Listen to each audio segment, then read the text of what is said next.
Hello, everyone. Welcome to Internet Movie Show Live once again. Hello. I'm also here. Chuckie's here. I'm here. Hello, random. Okay, I should probably get the stream open. It would be handy. It honestly would be. You are correct. So, today we're going to be ranking the entirety of the MCU. It's good. Which is ridiculous. There, ranking done. Bye. So here's the tier list we're doing today. And I made this template myself, by the way. Oh, hang on. So we've got S tier is the best. Then A tier. Followed by B, C, and D. Standard. Then the worst it gets is Martin was right. In reference to Martin Scorsese saying Marvel movies are not cinema. These are the ones that prove he was right, and it's trash. So how many do you think we'll actually get down there? I don't think any, but we'll see. I've got some. Oh, you're coming out here with some spicy takes. And then after that is didn't watch, just stuff we didn't watch in the MCU. I think we've hit everything. You'd think. Like you and me. Anyway. Have you not seen some? There's one thing I haven't seen. Oh, alright. Before we jump in, two things. First of all, thank you all so much for helping out our friend Eli. He's on a fantastic road to recovery, but he still has a long way to go. So if you want to help out our good friend after his car crash, you can do ! Fundraiser. That's still active. And now I'll bring you to the GoFundMe for his medical treatment. Again, thank you all for helping make things a lot easier for him and his family during this time. We love you. And the second thing, we're going to spoil literally everything in the MCU today. Including... Kill Dumbledore. Bro! Including probably a lot of comics. And including Spider-Man No Way Home. Did you include Agents of S.H.I.E.L.D. in the Netflix shows in here? Yep. Oh, okay. This is everything. Okay, good. I was wondering how not cohesive, how expansive, I guess would be the word. Yep. You were going to go with this. Okay. So, and we're going to start with spoiling Spider-Man No Way Home in about 30 seconds. Start? Yep. You see, we're going in release order. But now, backwards? Nope. We're going in release order. But if you've seen Spider-Man No Way Home, this is the spoiler part, you would know some multiversal doors open up and some older movies that weren't intended to be part of the MCU because it wasn't a thing are now part of the MCU. Whoopsie daisy. Marvel Cinematic Multiverse. And so we're starting with that. So first up, Sam Raimi's Spider-Man 1. Woo! This is how we're starting this bad mamma jamma off. I'm feeling S tier, to be honest. I'm either thinking S or high A. Something I wanna throw out there as well. Just if it's to the left, closer to the category, that is the highest. So okay. So if we were, highest would be right next to S, and lowest S would be all the way towards the gear. Yes. Okay. So I'm thinking Spider-Man 1 is probably in the S. I think it's like the quintessential superhero movie for me, to be honest. There's a lot of really good stuff in there. You know? I really like it a lot.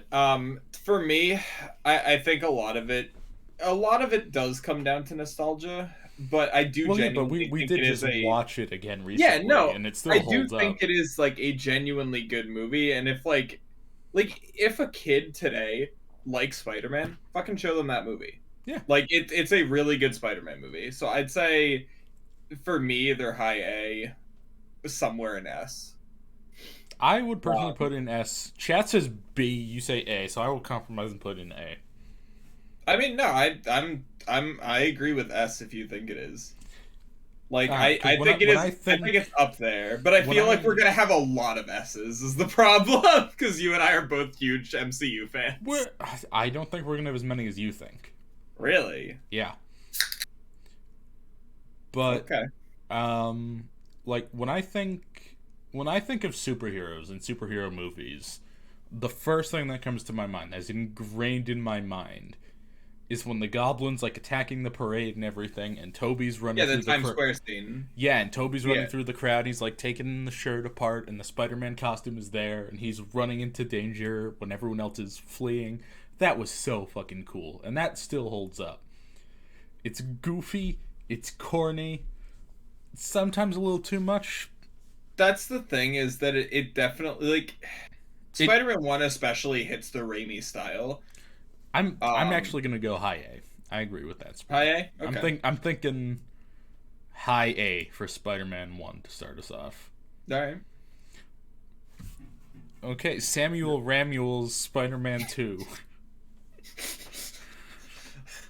I'm gonna say mid A to B, somewhere in there. I think it is still a very good movie. Everyone says Spider-Man 2 is like the God's gift to cinema and the best superhero movie. I think Spider-Man 1 is better. I do think Spider-Man 1 is better.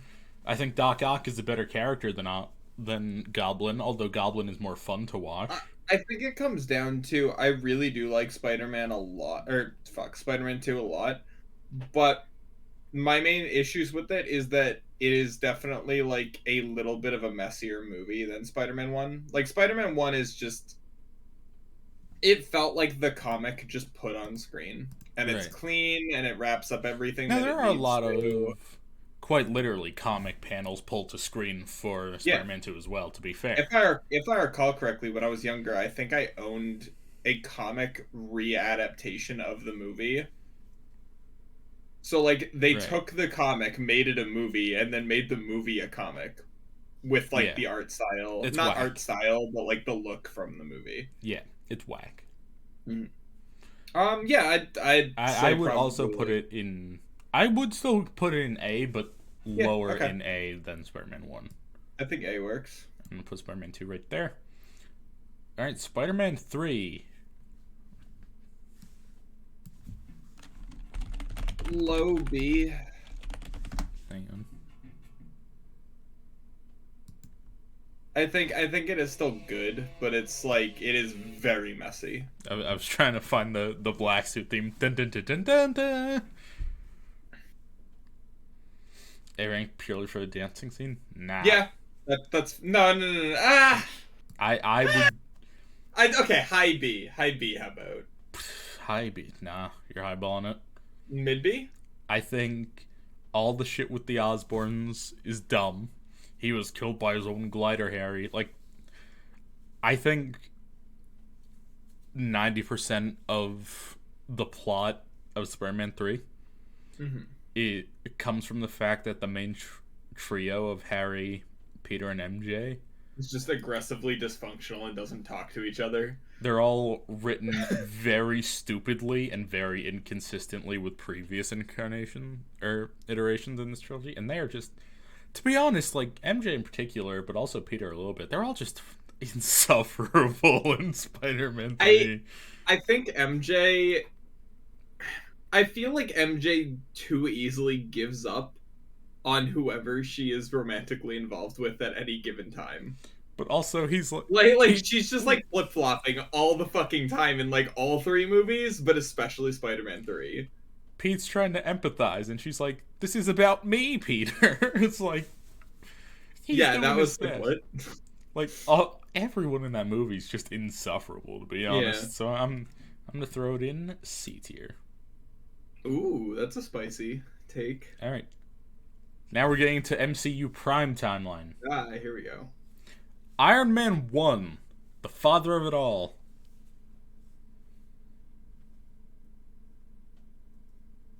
B? Really? Do you not like it? Or do you like it way more? I would put it in high A or S, to be honest. To me, I would put it between Spider-Man 1 and 2. Okay. So, for me, the main thing comes down to, I really do like the movie. And keep in mind, even if something is in D, that doesn't necessarily mean I don't like it. I'm thinking simultaneously objectively and subjectively. So I'm trying to like come up with a balance between my opinions and the actual filmmaking itself. I genuinely think the effects in Iron Man 1 look better than anything else we've had in the MCU. Like, that's a take. That is a take, I know. That movie still looks incredible. The suit still looks real in that more than any other movie to me. It is aged incredibly well. It's an iconic story right from the page, and again, it did reshape modern superhero origin stories. Like, people always meme like Zack Snyder's the blueprint, and I know Iron Man 1 wasn't Zack Snyder, but in a lot of ways Iron Man 1 has become the blueprint for the superhero movie. I agree and disagree. I think Iron Man 1 takes a lot of notes from past superhero movies, especially Marvel ones, like Spider-Man 1, Spider-Man 2, Daredevil. By Daredevil, I mean the Affleck one. The Affleck one. We'll get to Charlie Cox Daredevil later once we get to Ghost Rider. Like, I feel like it definitely took notes from those movies, but did them better in a lot of regards. But I still feel like it was extremely formulaic of the superhero genre even at the time. And that's the reason why I'm rating it lower than I probably would have. Because I feel like as we get further on in the MCU, a lot of the movies start to branch out and kind of do their own thing. And how about for me, Iron Man 1 is supported almost entirely by their depiction of Iron Man. I disagree with it being in B tier, since you said it does things like Spider-Man did, but better. So how about we reach a compromise and wedge it between the two Spider-Men? Okay. Well, what I meant by that is I meant like the formula. Back to formula. Thank you, Norman. Was spiced up a bit, but I still think that there was definitely room for improvement, and that's why I was saying B. It's definitely not a messy movie, but I feel like it's a very quaint movie. How about this? It's a little worse than Spider-Man 2. How about that? Okay, that works. I am perfectly fine with that. Okay. The Incredible Hulk, 2008, Ed Norton. C. Low C. Glad we're in agreement on that. The fights are still cool. The effects hold up.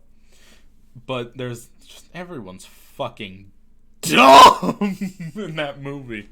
It also just annoys me that Edward Norton isn't in the rest of the MCU. Like, I know that's not a fault of the movie, but, like... He had his reason for that, yeah. I know, but if you didn't... When they hired him, did they know that they only had him for one movie? No. Okay. Because I was going to say, if you were planning on doing this, you shouldn't have hired someone who was only going to sign on for one movie. So, the reason Ed Norton is not in it is...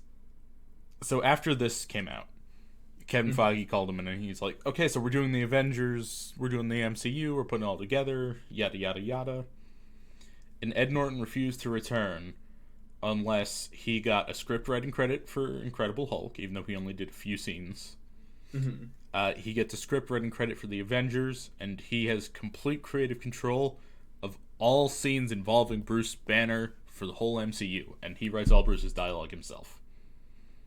And that is a ridiculous demand of any actor to make. Yeah, that's a big thinking emoji, especially when I'd argue that even though he's part of the main cast of the Avengers, he's still almost a supporting character. Like, I feel like it's definitely Avengers held up a lot more by Thor, Hulk, or Thor, Tony, and Cap. Yeah, Avengers 1, I think he had a pretty substantial role, ironically. They balance it out, like, more as they go along, but I definitely feel like he was in, like... I feel like he was in the same tier as, like, Widow and Hawkeye. I think he's a little above. A little above them? Okay. I would say in Avengers 1, Hawkeye is just in a sad low tier on his own. And then... Yeah. I'm not going to power rank the Avengers characters while we're power ranking their movies. Yeah. But yeah, Hulk has some really kick-ass fights. That's about the end of it. Iron Man 2. This is a controversial one because it makes everyone angry. I remember liking Iron Man 2, but to me it wasn't memorable enough because I don't remember anything that happens except the racetrack scene. I was going to say, the racetrack scene, suit up, kicks ass. Was that the one with the World's Fair, or was that the first one? That was that one. Okay. Then I do remember that, but that's about it. Yeah, the scene in the forest dome at the end with Tony and Rhodey fighting all the hammer drones. Pretty sick. Mm-hmm. Uh, I just feel like Hammer was overall a kind of weak villain, even though he did some cool stuff with his, like... I think Sam Rockwell was absolutely hilarious to watch in that movie. Oh, no, he was great on screen, but I feel like it wasn't, like, building on, like, the threat that Iron Man 1 had. Fair enough. You know what I mean? Like, I did really like him, and I want him to come back, if at all possible, but... Whiplash was also not great. Also, I would be stunned if he doesn't come back in Iron Wars. Or Armor Wars, sorry. Yeah. Well, because isn't Hammer, like, a major, like, player in, like, a lot of the comics, and having him just kind of, like, disappear is, like, what the fuck? Well, he's supposedly still doing shit in Luke Cage in 2017. We'll get there, but... about... We put it... Oh, Valley coming out here with the fucking... Yeah, Valley really hates that movie. What the fuck? I'm gonna say highest C of anything we have so far. Highest C? Okay. Highest C. Sure. Alright, Thor 1. Again, I'm gonna say lowest C. Actually, no. I'm gonna say... I'm gonna put it slightly better than The Incredible Hulk. Yeah, I was gonna say in between Spider-Man and Hulk. I think Thor 1 is really lacking in the action department. It is an incredible waste of Zachary Levi. Who did he play in that movie? Fandral. And he was recast for the subsequent movies because he was like, you gave me like 5 minutes of screen time and nothing to do.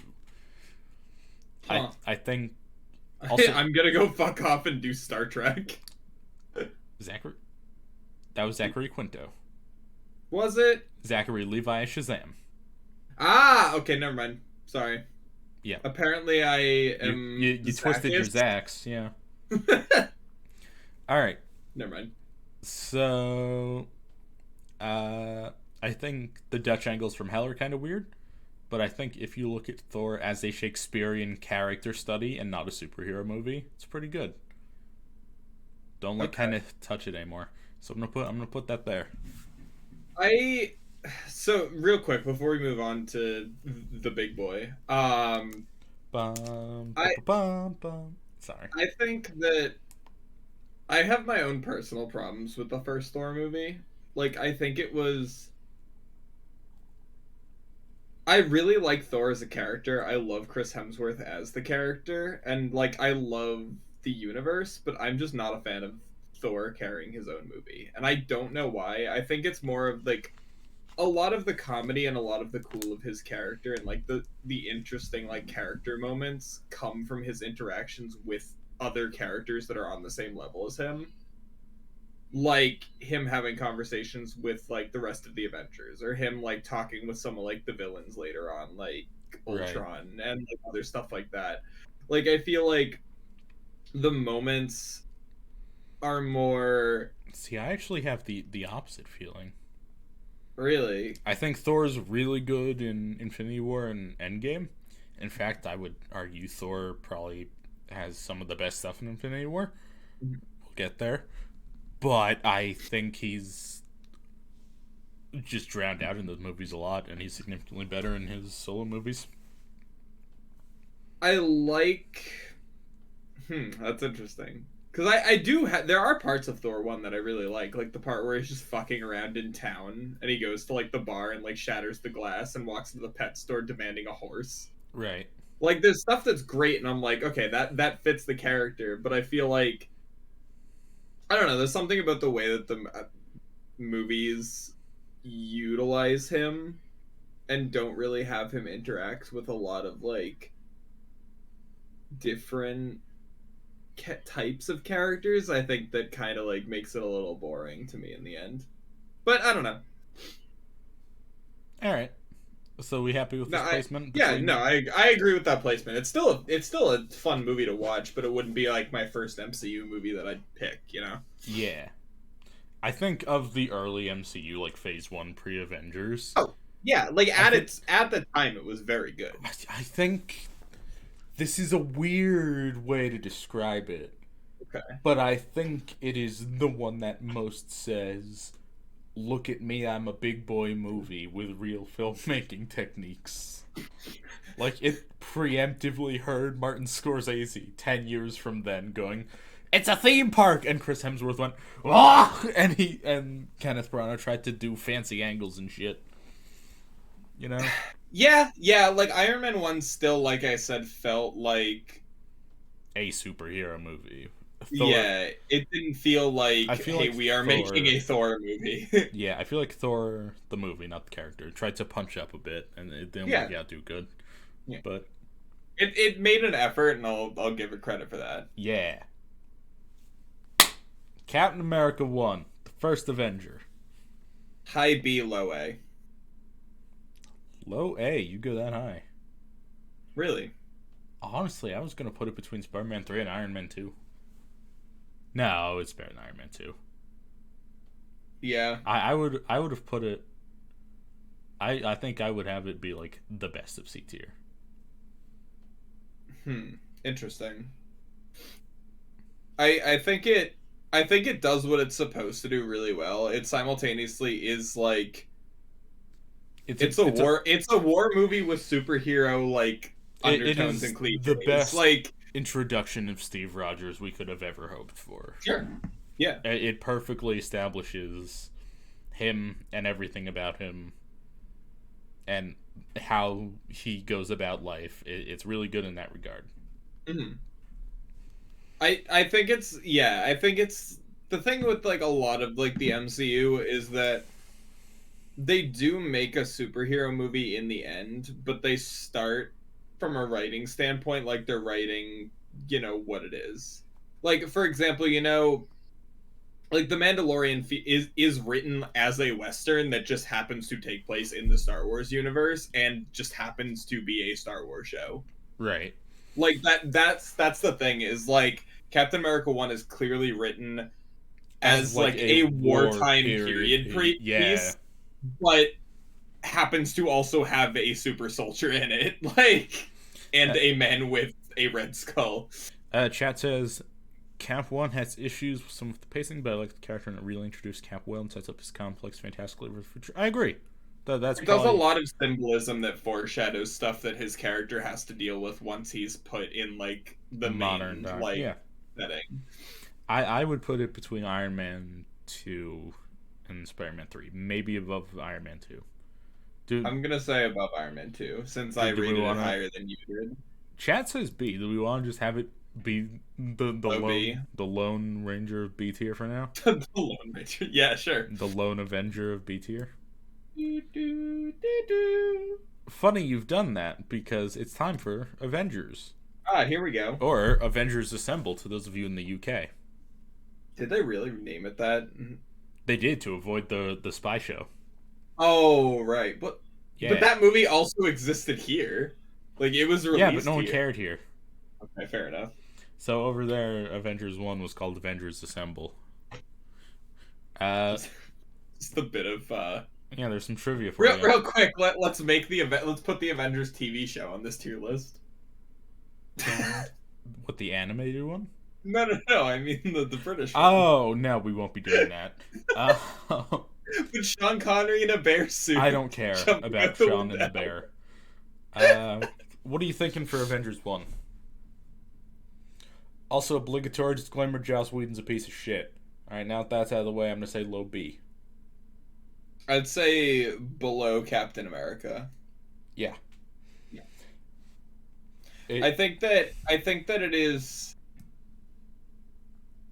The movie is of its time. I feel like the color grading is so fucking bright, and like it is clearly a comic movie. It's not even that. It's because Joss Whedon like wasn't really doing movies at that point, so he lit it like a TV show. Like, if you go back and watch scenes from Avengers 1, it No, really looks it like a does look CW like show. it looks either like a CW show or like yeah. Honestly, I think some of the CW stuff now, like Superman and Lois, looks a little bit better. But I could gush about Superman and Lois all day because that show's surprisingly good. I should watch it. You should. I'll watch it with you. But we'll finish Doctor Who first. Fuck hell. But I think Avengers C went on a tad bit too long. I think so as well.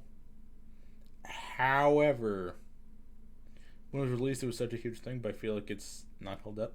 Yeah, it's if you watch it now, and then watch Endgame. Something like Infinity War, Endgame, or Civil War, you're like, okay, they clearly know what they're doing with these characters now. But Avengers 1 does retroactively feel very small. It does, even though the Battle of New York is like the Battle of Yavin for the MCU, where everything kind of revolves around that, and that's like the point where everything became fucked up. But the reason I'm going to put up in B tier is, again, like, sorry, Martin, but Avengers really did kind of change the face of cinema. It was the first time a studio said, look, we're going to have all these other characters do their own thing and then coalesce into one movie to cap off the franchise. And it was good, and it worked. It wasn't like Freddy vs. Jason, where it was a piece of shit, or Alien vs. Predator, which was okay at best and tanked both franchises. It worked. And then you saw so many cinematic universes coming out. You see the Dark Universe. You see DC trying their best, I hope. It is what solidified the MCU as, like, a thing and not just an idea that Disney had. Like, for better or worse, and I'm not gonna argue one way or the other, it did legitimately change the landscape of cinema in a way that is still... The dust still has not settled today.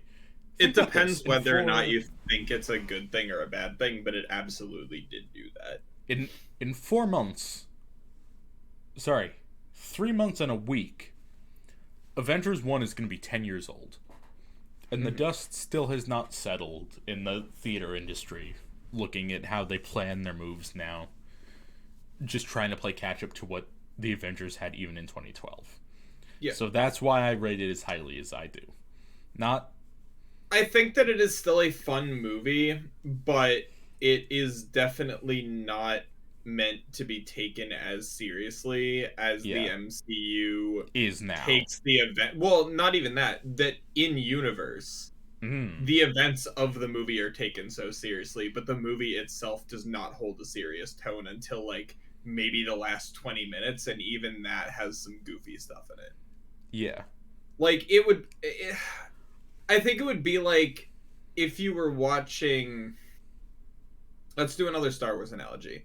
Okay. It would be like if you were watching the original trilogy and you see all the buildup of, like, Darth Vader and Luke doing their thing and, like, revealing, like, oh, the Clone Wars and, like, I fought your father and blah, blah, blah, that sort of stuff. And then you get to Revenge of the Sith and Anakin and Obi-Wan are throwing, like, goofy quips during the Mustafar battle. Right. Like, it's like the events themselves are so goofy that it feels weird that they are taken so seriously when we get to, sorry, spoilers for Hawkeye, but when we get there and see, like, the devastation the city has taken from a civilian level. Right. It's like, it's very odd when you get to, like, conversations about that. Like, same thing with, like, Ultron. Like, the devastation at the end of that movie is taken very seriously to the point where it makes Civil War even happen. Yeah. But it would be like if they did that scene on the same, like, level of goofiness that they did Avengers 1, it would also feel just as weird. Yeah. Because those events are so important to the entire like cast of characters and even the entire like planet. So, because that was if I recall correctly, outside of Captain Marvel, that was First Contact publicly. Yeah. Correct. Yes. So it's weird that it wasn't taken as seriously as it was at the time. Yeah, publicly, yeah. I was thinking, because, like, there was that town in Thor that is not around anymore following Thor. Well, yeah, but like, it's easier for S.H.I.E.L.D. to cover that up. Yeah, which they did. Which they can't cover up half of New York being, like, half of Midtown just being a fucking crater, essentially. Right. Like, for me, Avengers is an okay movie that would probably be highest C. But the achievement, and I'm not going to sit here and argue the merit of the achievement, that's up to you, but the achievements behind it and what it caused is why I'm putting it up at B. I think that it on its own is a very... it's a very good proof of concept for what would eventually become Ultron, Infinity War, and Endgame. And to a lesser degree, Civil War. Yep. Alright, next up. Another Spider-Man alum. I sure do hate Mondays. Call Garfield, because it's time for the Amazing Spider-Man. Shut up. I would put it between Spider-Man 3 and Thor. How do we feel about this? I would tuck TASM 1 right. I think it's between Iron Man 2 and Spider-Man 3. All right, I'll allow it. Boop. I think it is a more cohesive movie than Spider-Man 3.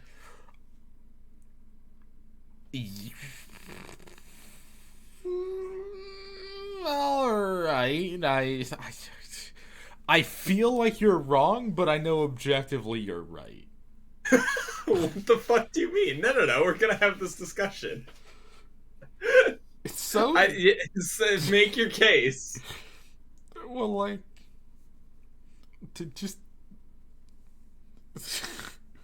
Uncle Ben gets capped, because... Like, he tries to wrestle a man. The catalyst is milk. The catalyst is... Andrew Garfield didn't get his Chuckie milk for 2 cents off. Was it milk or was it orange juice? I can't remember. It was chocolate milk. It was True Moo chocolate milk. That is what killed Uncle Ben. True Moo. We got the Ben. But, like, Uncle Ben was kind of an idiot in that one. Because, like, the criminal... wasn't even doing crime when Uncle Ben saw him. He just fell down and had his gun, to which Uncle Ben said, and I quote, "Ah!" and reached for, and just started fighting him in the streets for the gun. And it's like, what the fuck do you think is gonna happen? Yeah, at least in Spider-Man 1, the explanation as to why it happened is at least explained in Spider-Man 3. So, in Amazing Spider-Man 1, it's like, I guess Uncle Ben is performing a citizen's arrest and confiscating that man's property because he had milk, ? Yeah. And I just think... Uncle Ben has the power of... take... I'm gonna say some controversial shit here, though. Okay. Amazing Spider-Man 1, with the dark eyes. Motherfucker looks like a supervillain. Okay. He does not look like a superhero. He looks like the reason we have superheroes. Okay. The suit itself is good. The eyes are bad. Like objectively, the suit from Amazing Spider-Man 2 is just better. Like, do you not have Amazing Spider-Man 2 on here? Oh, it's over here. It's right here. Oh, okay. Yeah. Yeah, no, We're in chronological order, remember, of release order. I know. Idiot! No, for some reason, I was thinking that was a Tom Holland one, because I can't really see the suit that well, so, it looks, like, bright, like the Homecoming suit, but anyway. We'll get to Timothy later. Yeah, actually, Amazing Spider-Man... There it is, yeah. Sorry. Amazing Spider-Man 1 is... It doesn't do anything special, I think, but I feel like the standout thing about it versus the Raimi trilogy is Andrew Garfield's performance. Like, he played Spider-Man very differently than Tobey did, but he still was clearly playing the character. He was just kind of doing his own thing with it, which I think is commendable. I don't necessarily like that thing, but that comes down more to the screenwriting. Yeah. Performance-wise, Andrew was doing a pretty decent job. Yeah. All right. Mm-hmm. Tungsten Gentleman 3. I would put it between the Spider-Men of C tier. Agree. Excellent. I like the stuff with the not Mandarin. I like I don't hate the Mandarin twist as much as most people do. I don't hate the twist, but like I feel like I can understand why it pissed people off, because they were like, "Oh shit, Ben Kingsley's playing the Mandarin," and then he's not the Mandarin, and it's like, "Oh, what?" Yeah. It would be, again, it's like the ending of Amazing Spider-Man 2. Yeah, Iron Man 3 where it's like, "Hey, we got Paul Giamatti, fuck you." Iron Man 3 did do a really good job of dealing with Tony just freaking the fuck out, which set him up for the rest of the MCU. It all said there, so that was good. The movie itself basically serves as just the character development movie for Tony rather than Iron Man. That's what I was gonna say. It basically is that, because the post-credit scene reveals the whole movie's him telling the tale to Bruce for therapy. Mm-hmm. So, like, spoilers for a now 9-year-old movie, by the way. But I think similar to Thor 1, Iron Man 3 is a really good deconstruction and character study, more so than the superhero movie. Sure. Also, the Iron Patriot stuff, really weird that they did that. I don't even know how the rights worked out for that, but... How do you mean?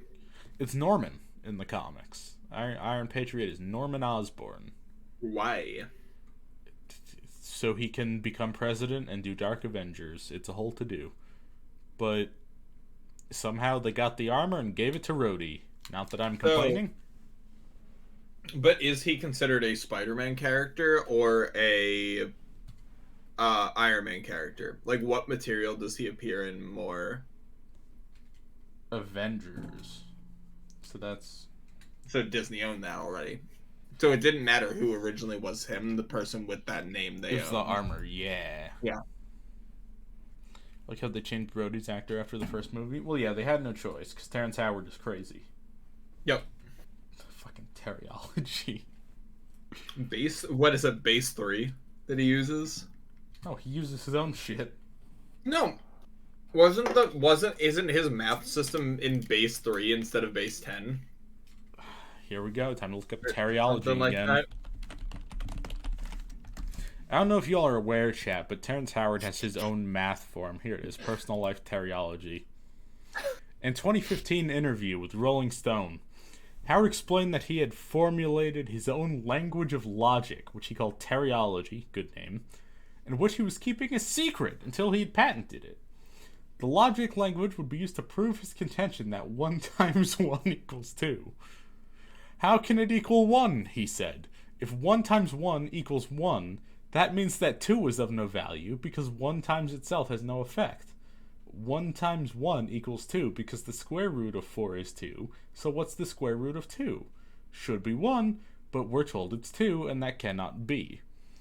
Howard blames his leaving Pratt over disagreements with Professor regarding the hypothesis. He also stated that he spends many hours a day constructing plastic models with wire that he patented and claims to confirm his belief. In 2017, Howard published his proof of his claim that 1 by 1... Real quick, can someone go to that Wikipedia article and edit the word proof to have quotation marks around it, please? It was heavily criticized as containing multiple logical errors and faulty reasoning. Let's pop open the tweet. Let's see what's happening over here. Oh my god, man wrote a whole dissertation. Look at this. I don't care. Back to the funny people in tights. Thor 3. Nope. Thor 2. The Dark World. I think that's our first D D. tier of the night. Yeah, D. I like it. The final fight across multiple planets with the hammer going all kinds of different directions and the reality warping is pretty neat. That was cool. We got some good Loki content. But goddamn, they didn't really do much with Anthony Hopkins in that movie. Bad movie. Goddamn, it was a really boring movie for like 80%. Goddamn, did they waste Christopher Eccleston? Goddamn, did they waste Chris O'Dowd in that movie? Like They wasted literally everyone who wasn't a cast member from the first movie, essentially. And I understand that there was a lot of shit behind the scenes that kind of doomed that movie to fail. Like, it's understandable, but it just came out as the D tier. Honestly, I'm surprised that Chris Hemsworth stayed on after that one. He was gonna leave after Ultron until Taika showed up and he's like, "Wait, we'll make you a clown in Ragnarok." Didn't Terrence Howard demand like an absurd amount of money for the role of Rhodey, so they just replaced him? He demanded. From what I recall, he wanted more than Robert Downey Jr. or something like that. He wanted for Iron Man 2 his salary to match Robert Downey Jr. plus 50%. It's not how that works. It's like, bro, he's the star of the movie. Yeah, he gets paid more. What the fuck are you on about? All right. Agents of S.H.I.E.L.D. I saw half of season 1. I checked out at 4 because it got really bad. I'm throwing it in D tier. Cool. I don't like Agents of S.H.I.E.L.D. It's pretty firmly non-canon. They haven't officially said it yet. But, like, come on, it's not canon. Their last 3 projects have fucked that show. Well, not last 3, but 3 projects in 2021 have basically all said fuck that show in different ways. So, it's basically confirmed non-canon at this point. They just disregarded the MCU's rules of time travel so hard that even the creators of the show were not aware what timeline they were in by the end, and then they went for another season in that timeline. The show went on way too long and became kind of a mess, and I don't understand why everyone's like, save Agents of S.H.I.E.L.D. I don't think it's worth it. Go away. All right. Inhumans. Haven't seen. Martin was right. It is, to this day, the worst thing the MCU's ever put out. Was it done by Marvel Studios? It was done by Marvel Television. So here's some fun facts about Inhumans. It was announced as an IMAX movie, the first MCU IMAX movie. Then they ran out of budget for it because it got too expensive. So they're like, fine, we'll make it a TV show. But they shot the scenes for episodes 1, 4, and 6 in IMAX. But 3, 4, and 5 in standard. Or sorry, 2, 3, and 5. The first episode was in theaters. The first episode was... The pilot was in theaters. Was an IMAX showing in theaters, yeah. Yeah. And it was just horrible. It had a worse CW budget. It was a spin-off of Agents of S.H.I.E.L.D., even though it was supposed to be a movie. It basically butchered a lot of the Inhumans characters. It was so bad that it basically started Scott Buck's downfall, or cemented it after Dexter, depending on who you ask. It was so bad that I think within 2 weeks after it came out, Marvel's like, fuck it, it's not canon. Like, it's so bad that it only took 2 weeks to permanently disown it. It is so bad. It has tainted the word Inhuman so bad that they had to delete Miss Marvel's main character storyline from the MCU, supposedly, and rewrite it and basically create a whole new character because they are too afraid to say the word Inhuman in her show because of how bad that show fucked it. Miss Marvel, 6 years later, has to be rewritten to avoid making people think about this show because it is so bad. Hmm. We should watch it. You cannot pay me to watch Inhumans again. Wait, you watched it? How do you think I got these opinions? I just assumed that you, like, watched the first episode and were like, this is hot garbage, I'm not continuing. No, I wanted to see what would come of it, against my better judgment. Okay. Is it on Disney Plus, or did they just not even bother? No, it's not around. It is Marvel's equivalent of the Star Wars Holiday Special, where they are doing their damnedest to make sure no one can ever see it. I'm gonna see if there's a DVD available. I'm sure there is. All right, Winter Soldier. Good. How good? What letter good? S tier Winter Soldier, down forever. It's. I'd say mid to high A. I would also agree mid to high A. And animated Inhumans is on DVD. I'm gonna put it right here. How about that? Between the Spider-Men. Do we agree with this chunk? Yep. Yeah, Winter Soldier's good. A lot of political stuff. It was the first one that made Captain America really feel like Captain America to me. It's it's really good. Cool. I agree. Guardians 1. Guardians of the Galaxy. Mid to high A. I'd say I was gonna throw that bitch at lowest B. Really? Yeah.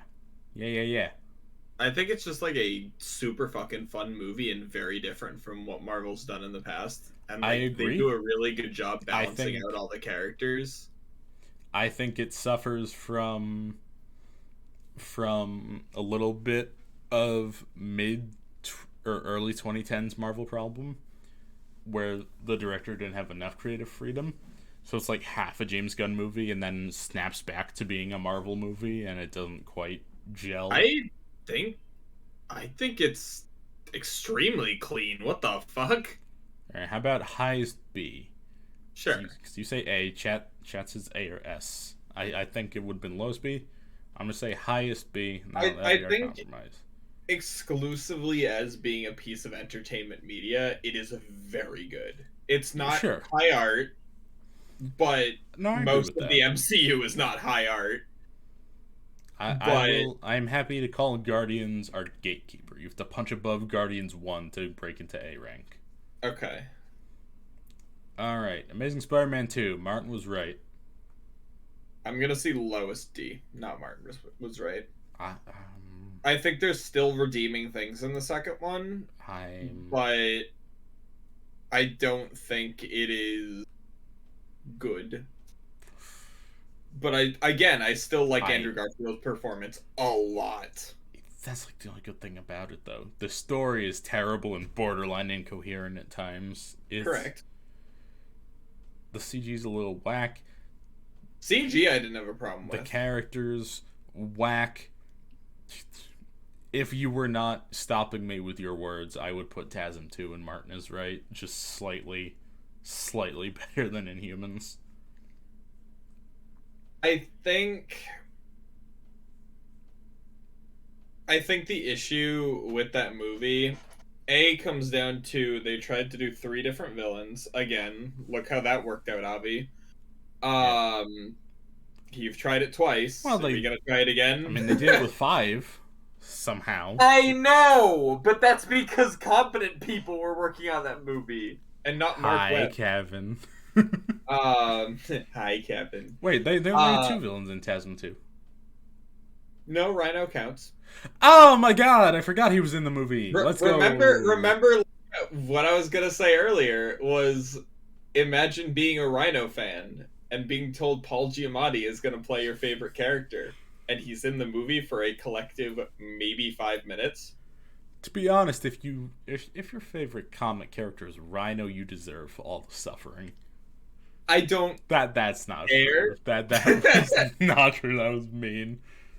I think, yeah, like, I really like Paul Giamatti a lot, But they did him so fucking dirty. I hope he got paid well for that, for those 5 minutes. Because that's bullshit. All I being thought was cast like a in a guy fucking Spider-Man movie. Like a Russian guy in a rhinoceros machine. Yeah. Like, that's another thing I would like. It's not even Rhino. It's like Rhino was either a little bit man, mostly Rhino machine, or he's just a guy in a funny suit. This was just like Titanfall. Paul Giamatti booted up Titanfall. If Andrew just swung in instead of doing that manhole cover bullshit, he'd just be like, Xbox, turn off, and Paul would lose. There are things in this movie, in Amazing Spider-Man 2, that I like, and I'm gonna list them. I know we've already put it on the board, but okay.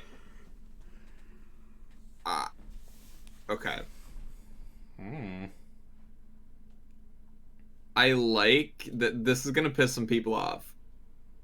I like the score, with the exception of the weird schizophrenic voice talking over every single piece of music involving Electro. They shot at me.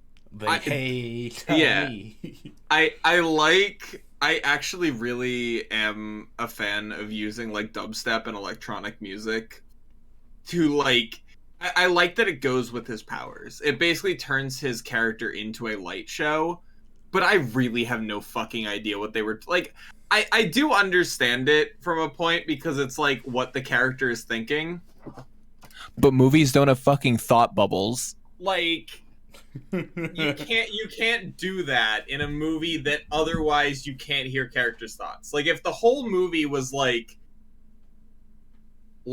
whenever there's a scene of like Gwen and Peter talking and you're flashing between their thoughts and then what they're saying, that still wouldn't be good, but at least everyone has that problem. But because the score is just speaking for Electro's brain when he's not talking, it's extremely distracting and annoying.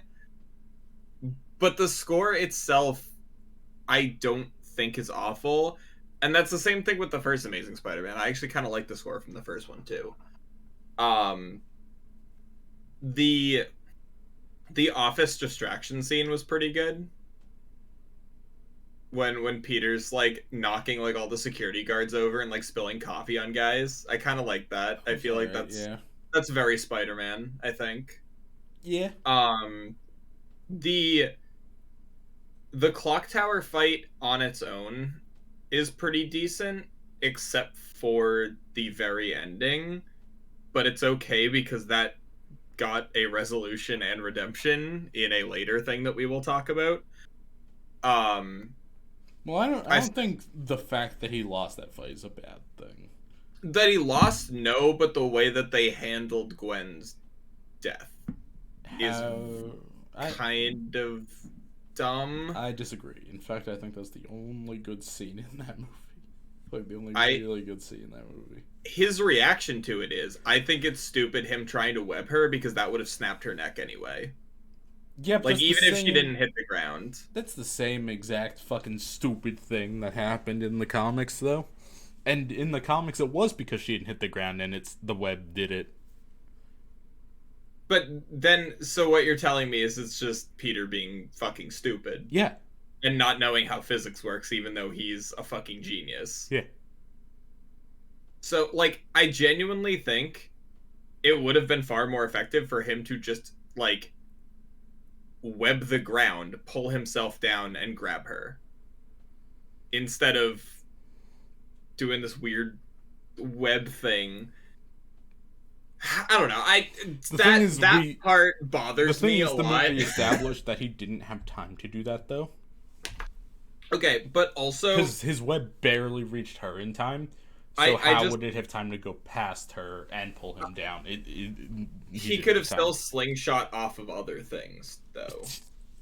The thing was, he didn't have time to. Like, it very clearly established that... I also just have a problem with okay, does Ghost Dad die in the comics as well? Or is that a thing exclusively from the first movie? You know, he's around. So I not also, as a ghost, as a man. He's fine. Yeah. So I just hate the both those movies, and this is kind of retroactively a problem with the first movie because of this.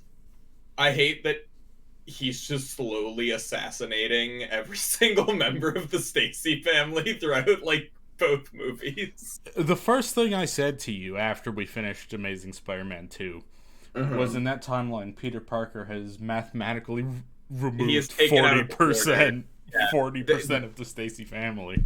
Yeah, like, it's, like these people are just like, I sure do enjoy going about my life. Hey, is that Spider-Man? Yeah, like, every member of that family that Spider-Man comes across just dies. like next it's gonna be one of the kids. No. But yeah, no, I think that it is not. If you want to watch every Spider-Man material, watch it, but it's one of those movies that you can, when there's nothing happening, you can get up and go make yourself some coffee, or, like, I don't know, like, make toast or some shit. Like, it's not something that you have to stay in the room for. But I'd argue Spider-Man 1, 2, partially 3, and Amazing Spider-Man all are movies that, yeah, you can just sit down and watch and have a decent time. But Amazing Spider-Man 2 just has a lot of things wrong with it. Yeah. All right. Cool. Another Age of Ultron. Here we go. Age of Ultron. High C, low B. I would have it as highest C. I agree. I think it was overstuffed and tried to do too much at the time it came out. I think there's not enough Ultron in it, and that's mostly because I like Spader. But I think it, to this day, had the best portrayal of Vision so far in the MCU. Sure. Because he's, like, completely otherworldly and frighteningly powerful in that movie, which is how he should be, and then we never really see that again. He's just, like, a red man after that. Yeah, I think it's, again, comes down to the MCU being set in a more realistic universe than the comics. No, I know, but that's what happens when you create a literal magic robot and have him do magic robot things for the first movie. Yeah. But I think Age of Ultron has aged like a fine wine, where at the time it was collapsing a bit under its own weight, but it has now become the linchpin of pretty much everything that's come after it. Yeah, I think Age of Ultron suffered from the fact that it was an Avengers movie. Like, you go to see, like, after Avengers 1, which was such a big deal at the time. Yeah. And fit in with the movies that were around at the time. Like, even with how goofy it is now, at the time, I understand why it was a big event film. I saw Ultron in theaters. Like, it was the first MCU movie I sat down and watched in a theater. Really? Yeah, I was not a superhero person aside from Spider-Man until my friend asked me if I wanted to see Ultron. And I was like, sure, why not? I know who Captain America is, I know who Iron Man is, whatever. And I really liked it. But it is a messy movie. But I think it suffered from the fact that it was an Avengers movie, and, like, everyone expected something more, I think.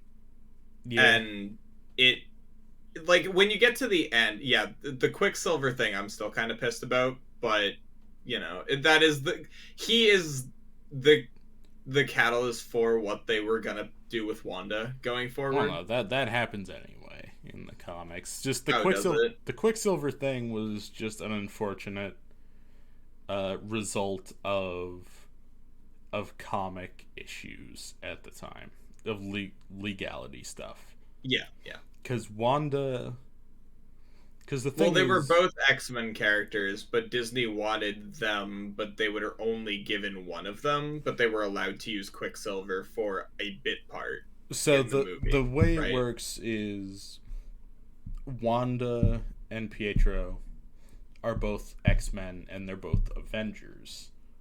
Because they were created under X-Men and appeared in X-Men first, legally they are considered X-Men, so Fox at the time owned them. However, because Wanda has appeared in, I think, like something like 40% more Avengers books than X-Men books, she's just more prominent as a member of the Avengers. So Disney's like, we need her, because most of the big Avengers stories rely on having her around. She's an Avenger first and foremost. Fox, can we please use Wanda?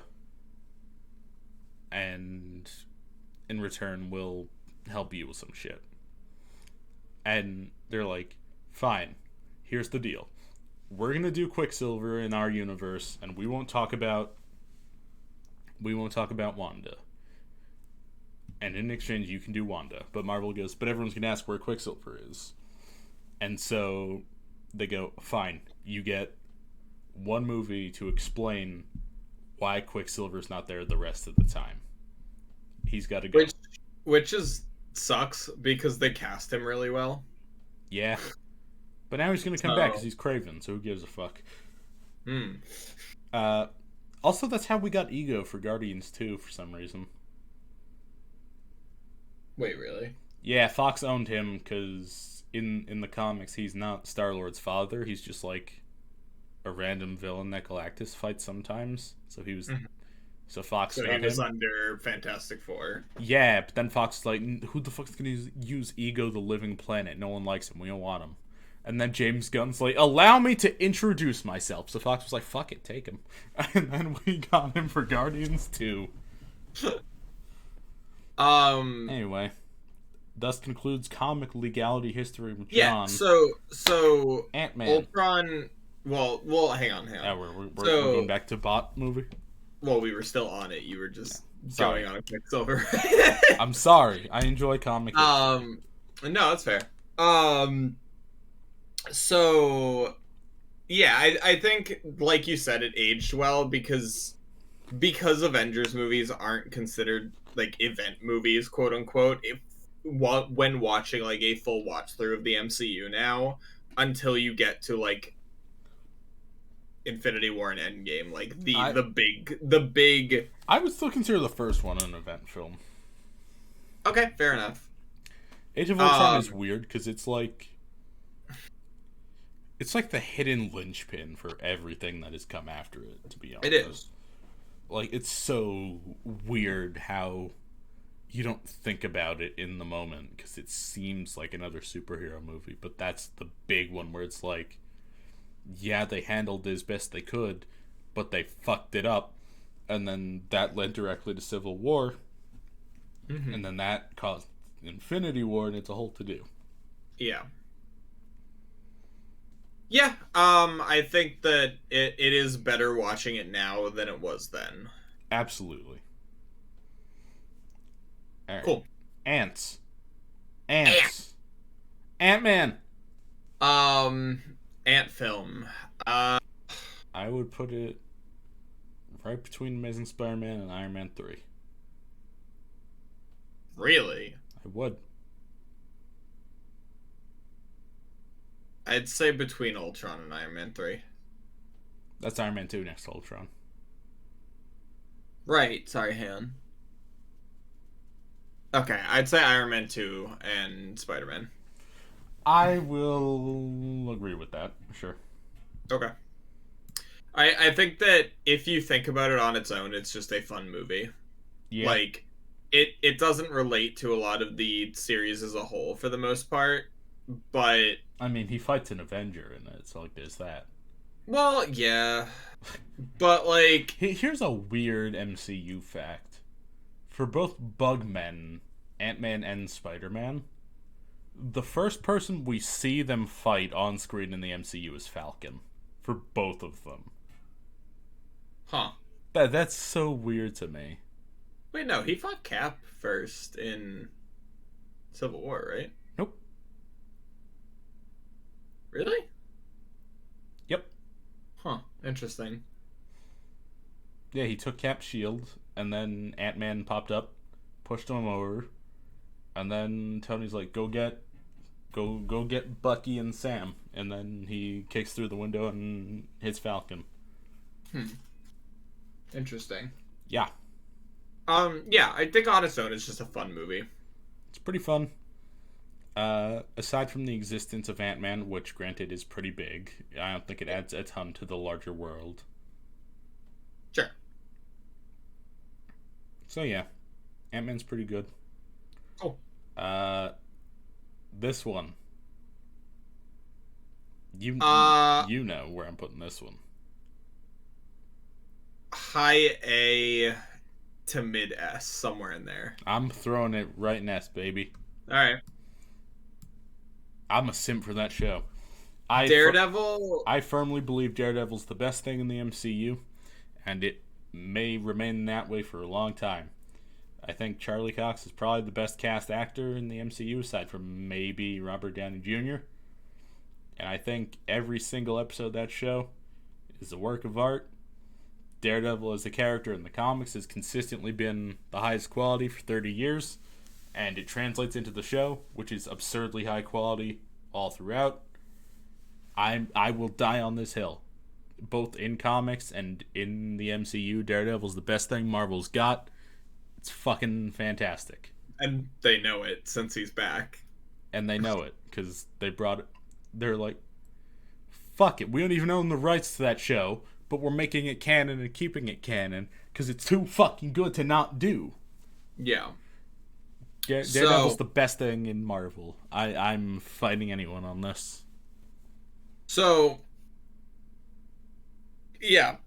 I think that Daredevil is one of those weird things that you think it would be very easy to fuck it up and just make it like another like early 2000s styled superhero movie, which they did. They did that with Ben Affleck.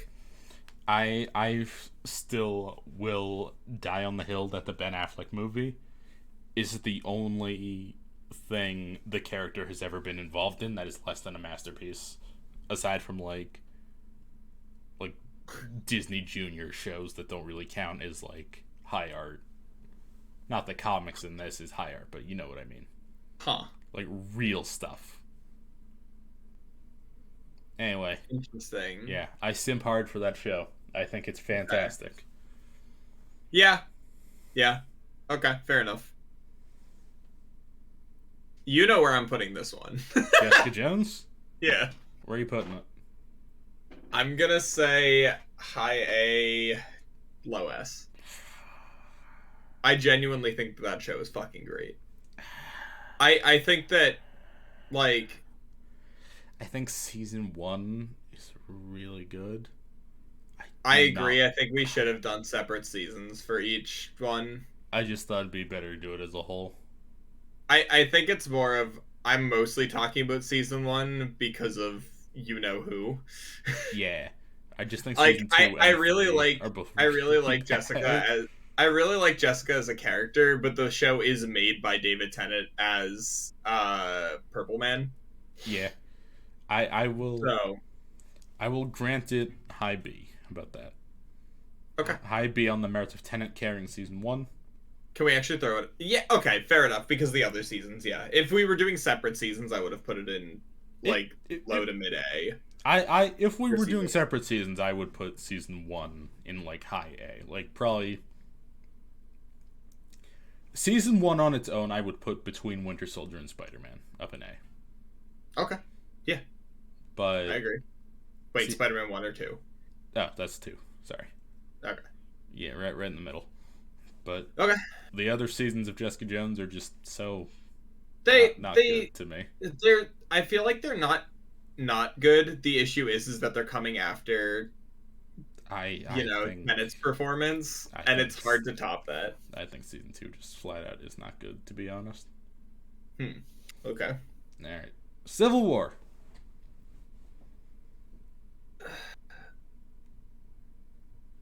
Low. No. I'd say between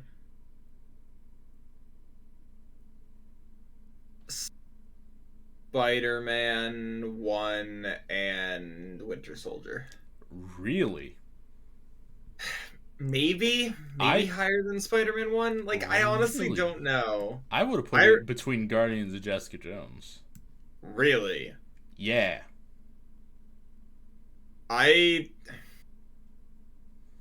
You know what?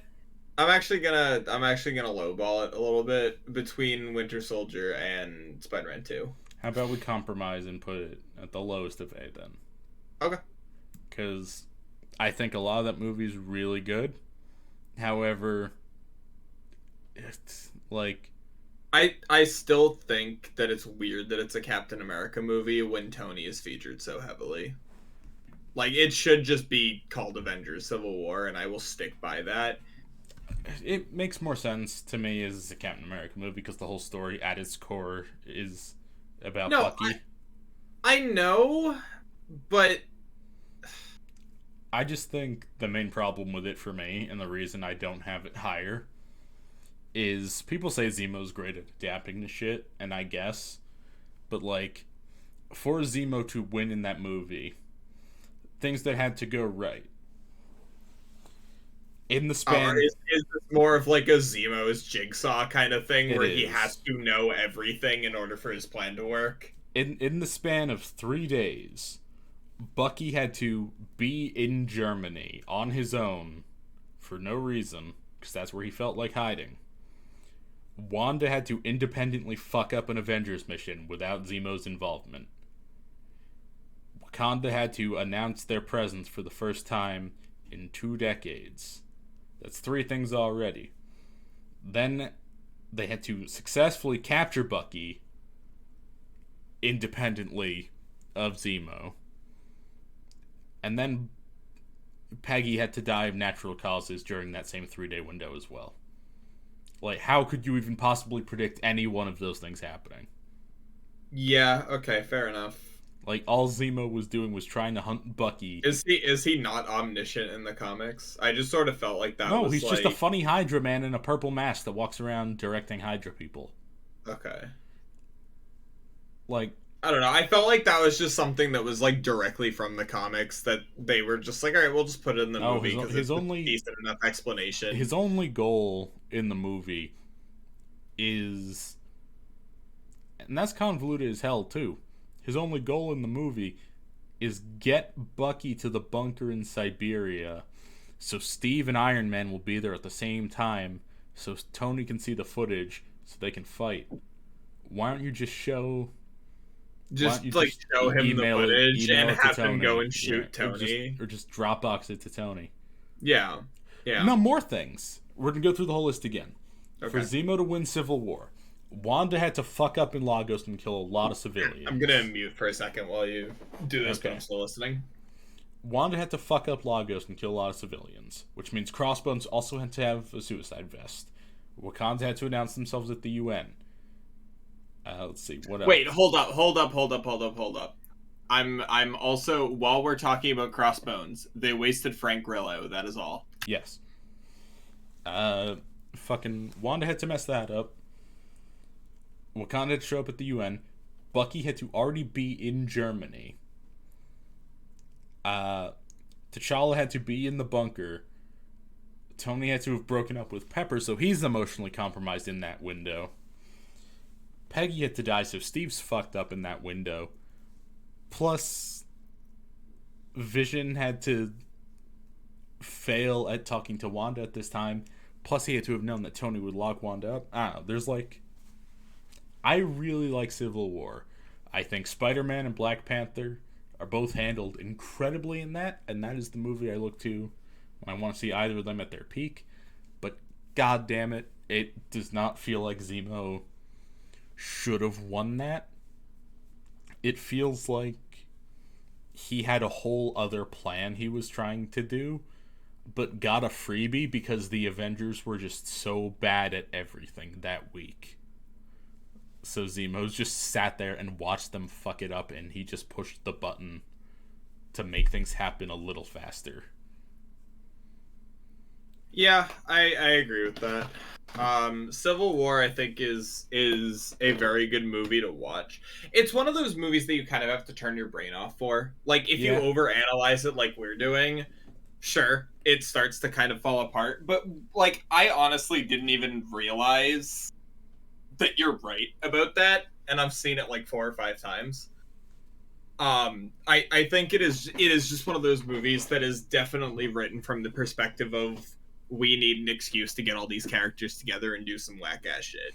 Yeah, and I will admit they took a storyline that is known throughout the comic community for dropping the ball at the crucial moment really, really hard, and they made it a pretty compelling and good story all the way through. I'll give them that.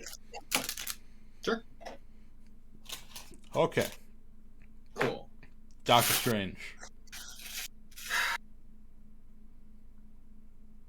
Well, can we talk about the elephant in the room and who they wasted in this movie? Oh my god. Which one? Mads or Scott?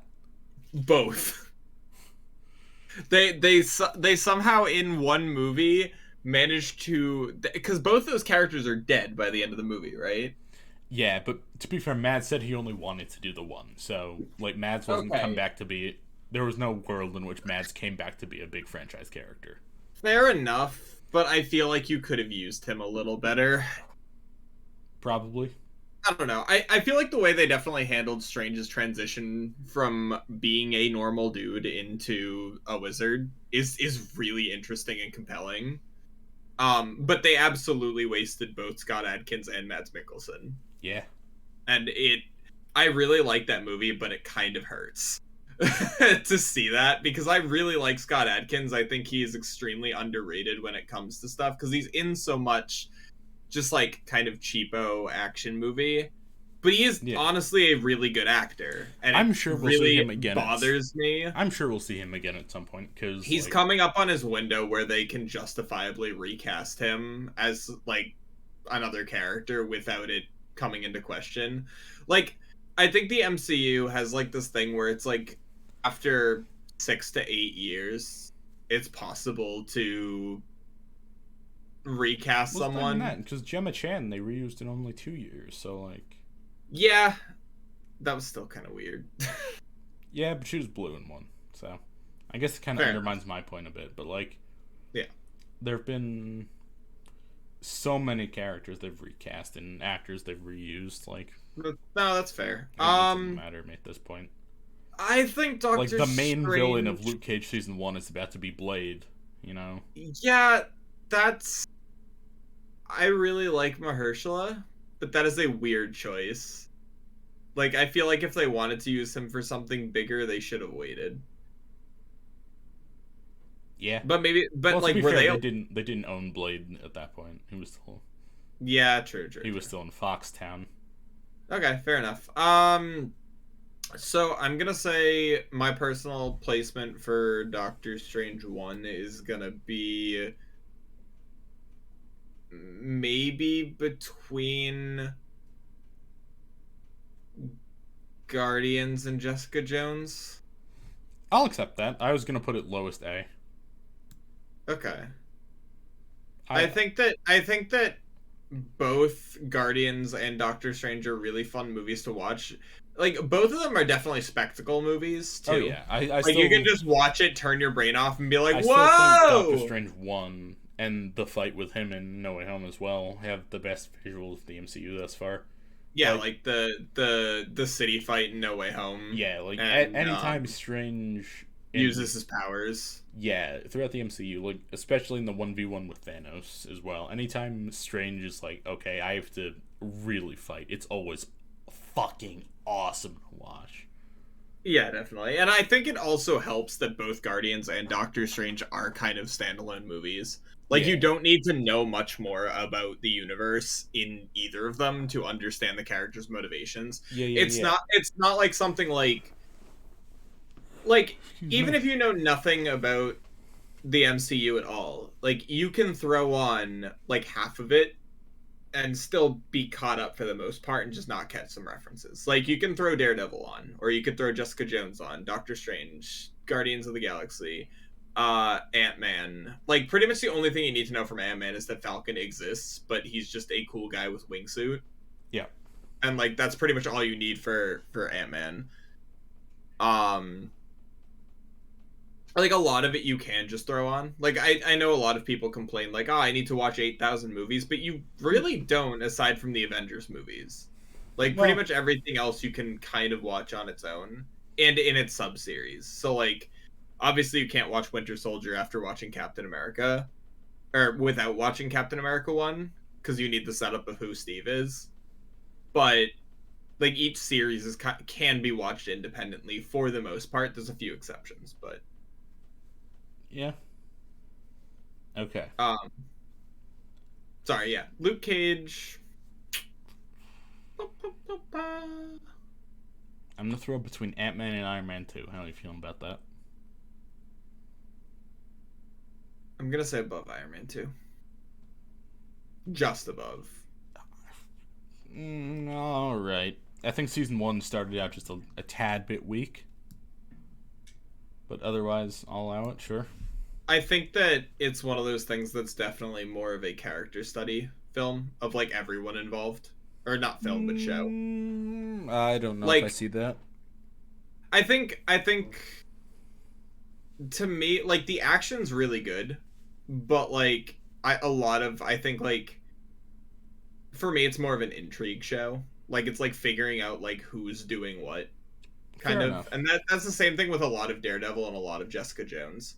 Yeah. Where it's, like, I am a huge fan of, like, I like action as much as the next guy, but I am also, like, a huge fan, and some of, like, the most compelling things in filmmaking for me are just, like, scenes where characters are having discussions, or you're, like, learning about, like, what pieces people are putting into place so their plan can work. Yeah. Like, the background stuff, and, like, the character motivations. And I think that, like, Luke Cage does a really good job with, like, everyone involved in that, kind of, like, everyone in the city doing their own, like, kind of thing, and doing their own, like, plans.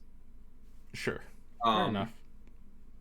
Ooh, here's a contentious one. Iron Fist.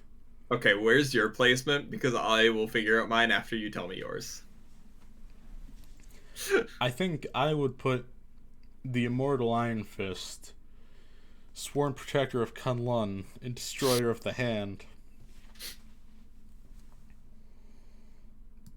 I put it right there. Between Dark World and Agents of S.H.I.E.L.D.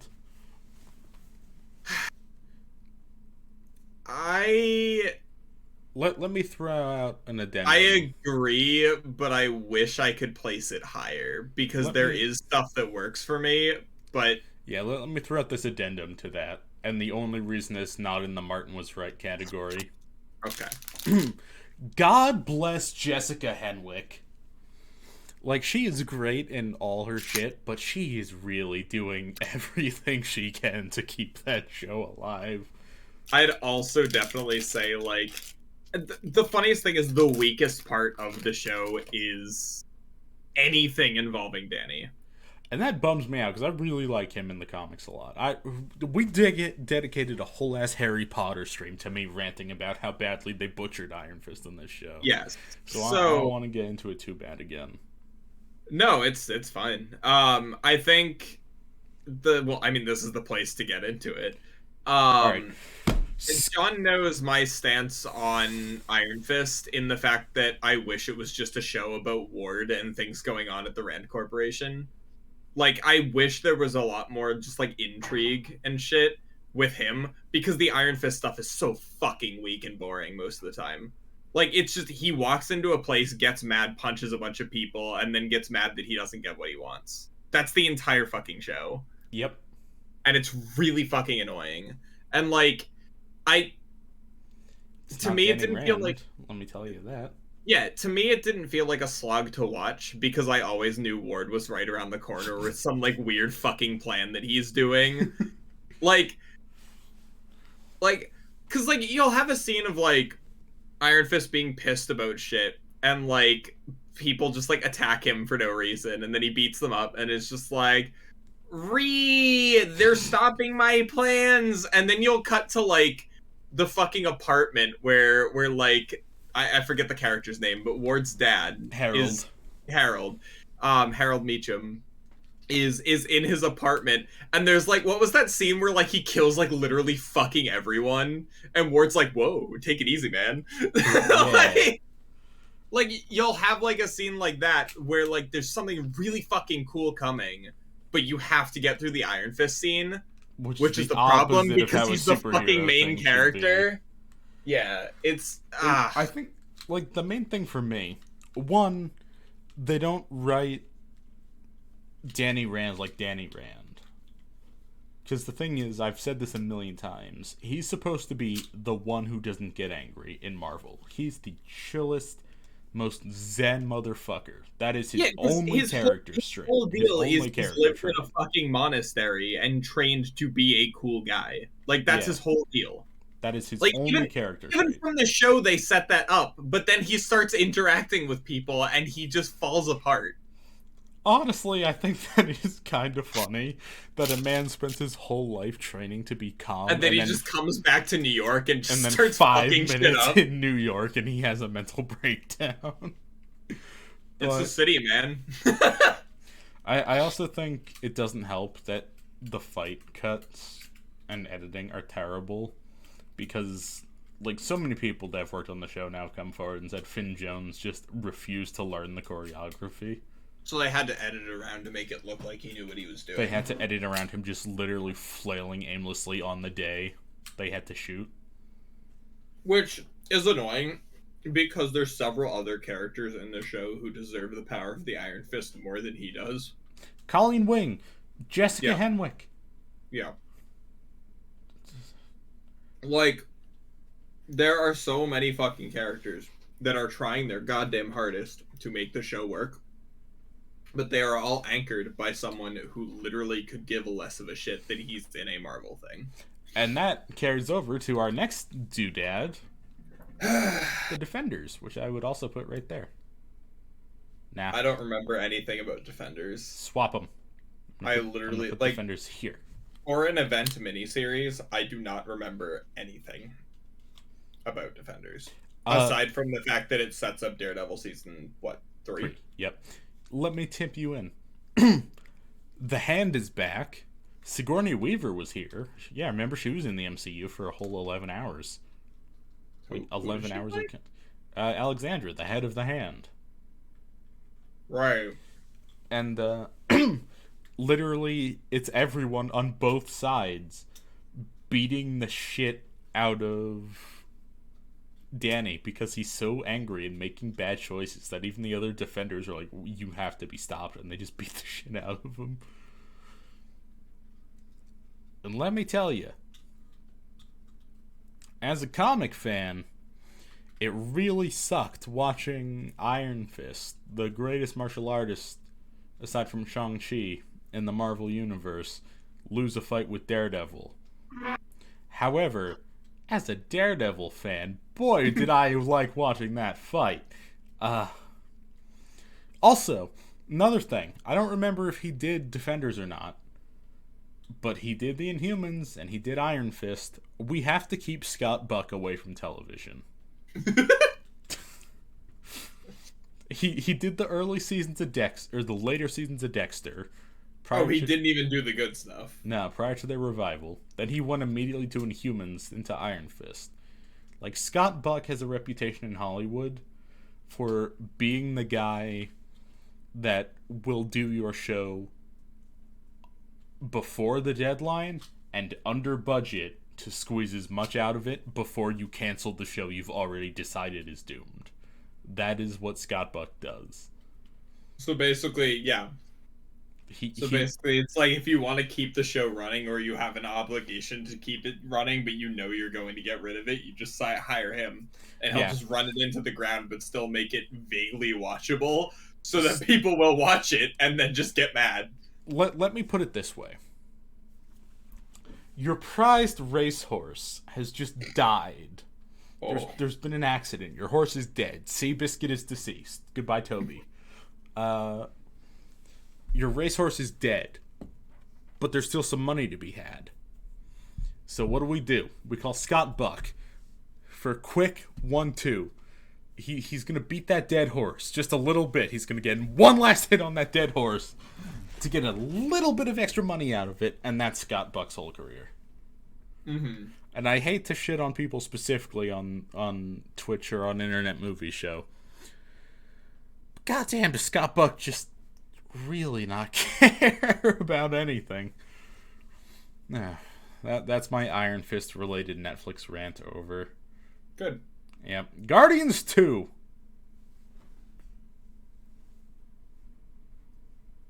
Right beneath Civil War. I'd put it between Doctor Strange and Jessica, to be honest. Really? Yeah. Yeah. I think, like Guardians 1, it is a fun movie to watch. It has the vibe of the first movie.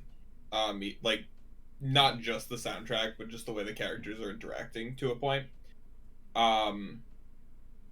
My big... And I think it is also just important to have that movie for when we get to Infinity War, and how much Star-Lord fucks the entire universe up because he is mentally a child. my problem with Guardians 2, and Guardians 2 has a lot of really good shit in it, mm-hmm. but it also does, I think, exemplify the MCU problem that some of their movies have of, okay, here's a serious moment, but we need to have a joke immediately so people don't feel sad for too long. Like, it doesn't let emotions linger. I think the stuff on Ego's planet went on... You say that, and then we get to Infinity War, and that goes out the window for half a year. Yeah, that's just sad. But I think the stuff on Ego's planet goes on a bit too long, and I really, really, really dislike that it's a 2-hour movie, and the entire Guardians team is only together for the first 10 minutes and the last 10 minutes, and it's basically just two side... Like, it's basically Star-Lord, Gamora, Drax, Mantis, and Kurt Russell are going to be the main characters. Well, Rocket, Groot, and Yondu, who I think are more entertaining characters, are off on their own Scooby-Doo episode and not really doing anything important. And then it does feel like more like a sitcom where you have like a B plot with the comedy characters. Yeah. The A plot is like the important stuff. And they got all the good action sequences while they were supporting characters. They got all their good action sequences while they were there too. And then Nebula is also around, I guess. Mm-hmm. Karen Gillan did not get to do much in Guardians 2, thinking about it. They really honestly don't give her much to do, and it's a shame because she plays that character so well. I think she did a lot of heavy lifting in Endgame, to be honest. Although no, I absolutely agree. Like, she was not a character I thought would be as integral to that movie. Here's the thing, which is interesting. James Gunn recently said she's the main character of Guardians 3. I'm okay with this. I am too.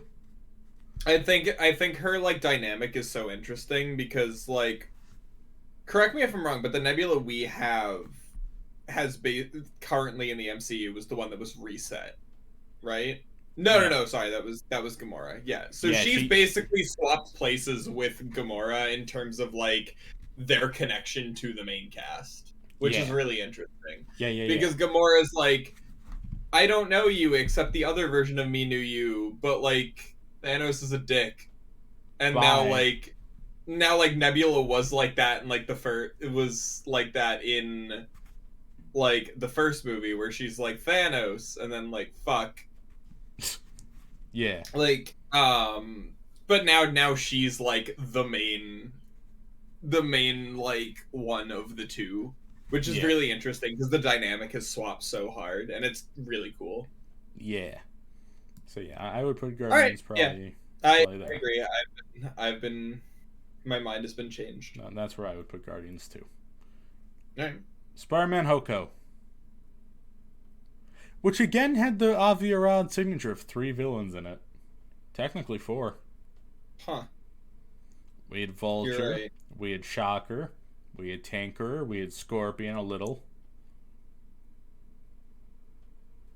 Thanks, Avi. I'm gonna make a controversial opinion here. Oh. Below Spider-Man 1. That's not a controversial opinion at all. But just below. Wait, really? I mean, well, it is okay. To me, in terms of the Raimi crowd, sure. But Homecoming is still a good movie. Honestly, if I could, I would put them both in the same spot because they both do simultaneously a different thing with Spider-Man, but I think they both do it equally in an equally compelling way. Fair enough. All right, I think Michael Keaton was phenomenal. Michael Keaton's fucking great. He's so good. Also, and Tom Holland slaps, as always. Donald Glover was really fun in that movie in both of his scenes. Yeah. All right. Next up, onto the Chronicles of Frank Swallow and Gravel Castle, better known as the Punisher.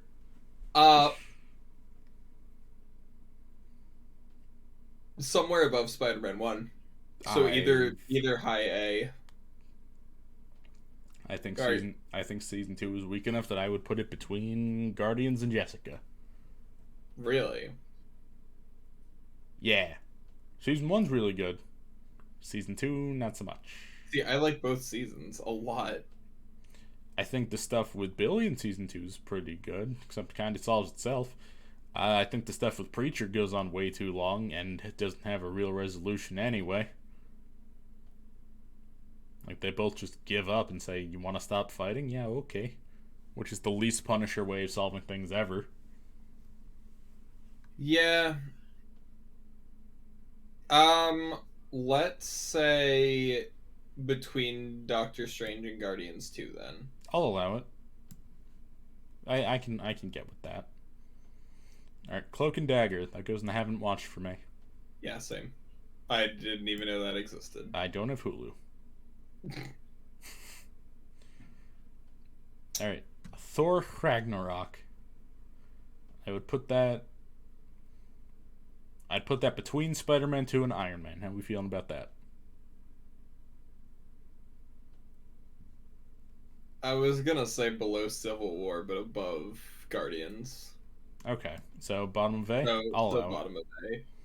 I'll allow it. I really like it a lot, but it definitely does not suffer from the same issues as the other Thor movies, but I still don't think Thor is, in my opinion, an interesting enough character to carry a movie. Fair enough. But that's just a personal thing. I think it was really good at leveling Thor up, both in terms of power and just making him like a fun character. No, I feel like the biggest sin of the Thor movies is that a lot of the characters surrounding him, especially in Ragnarok, are more interesting than Thor is in his own movie. Like, Loki and Bruce have a lot of really good stuff. I would agree with that in all the movies except Ragnarok, to be honest. Really? I think Loki just steals literally every scene in the other two movies, but in Ragnarok, it's the one where Thor feels like he has the most screen presence to me as actually being the boy. That's why I agree with it being higher, because I do think that like they handled him a lot better in that one as opposed to the other ones. I like that we got the closest we're ever going to get to a Planet Hulk movie. Yeah. Thank you, Universal. Very cool. Mm. We got confirmation that Beta Ray Bill exists and is out there in the MCU in that movie, so points for that. There you go.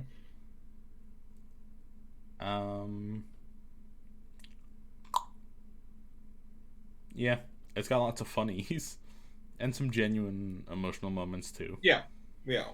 Ironically, despite having only two scenes in it, Anthony Hopkins said it was the first one where he really cared about playing Odin, which is interesting to me. Mm-hmm. So that's interesting. It introduced us to the MCU version of Korg following the retcons. That's cool. Yeah. Yeah. All right, Runaways. Again, never seen. Didn't watch. I don't have Hulu still. I have not gotten Hulu since we put Cloak and Dagger there 5 minutes ago. Wasn't even 5 minutes. It was like a minute at most.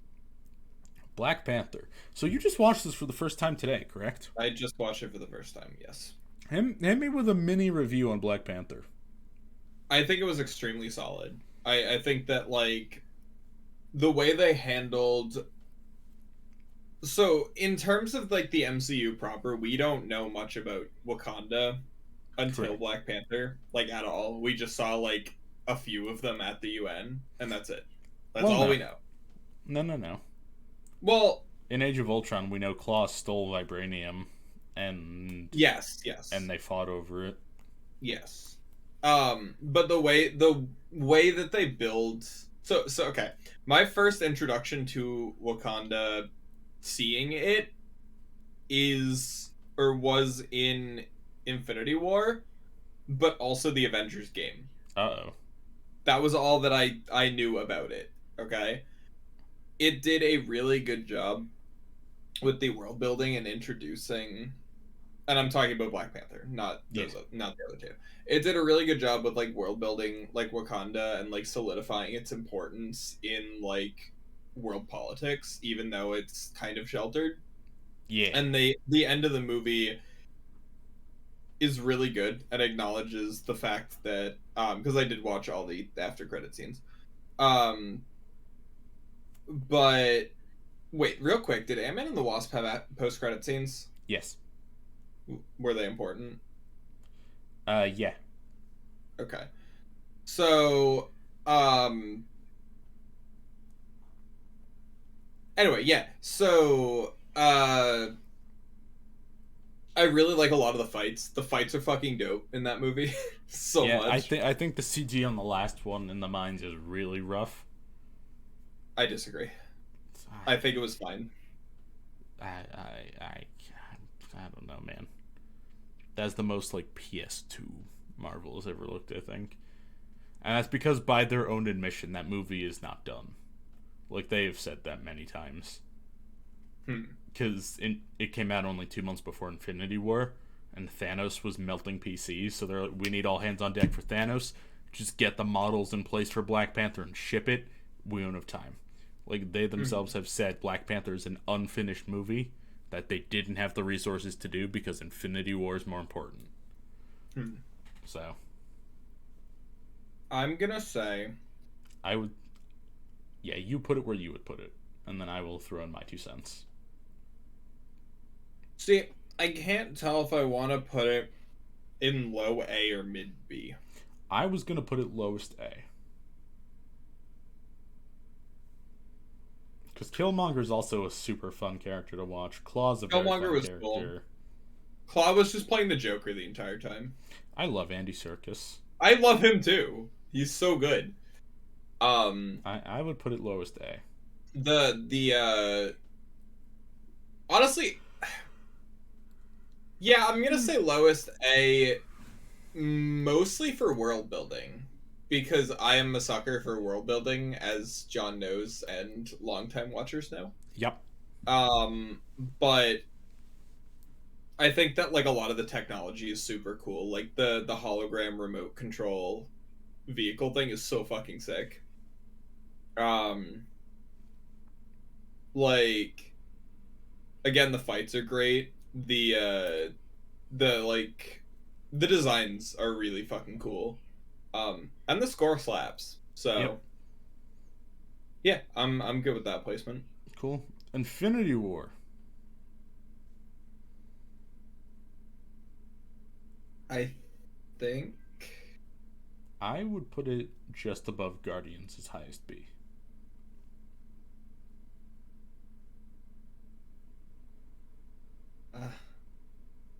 You're not gonna like this. Right between Spider-Man 2 and Iron Man 1.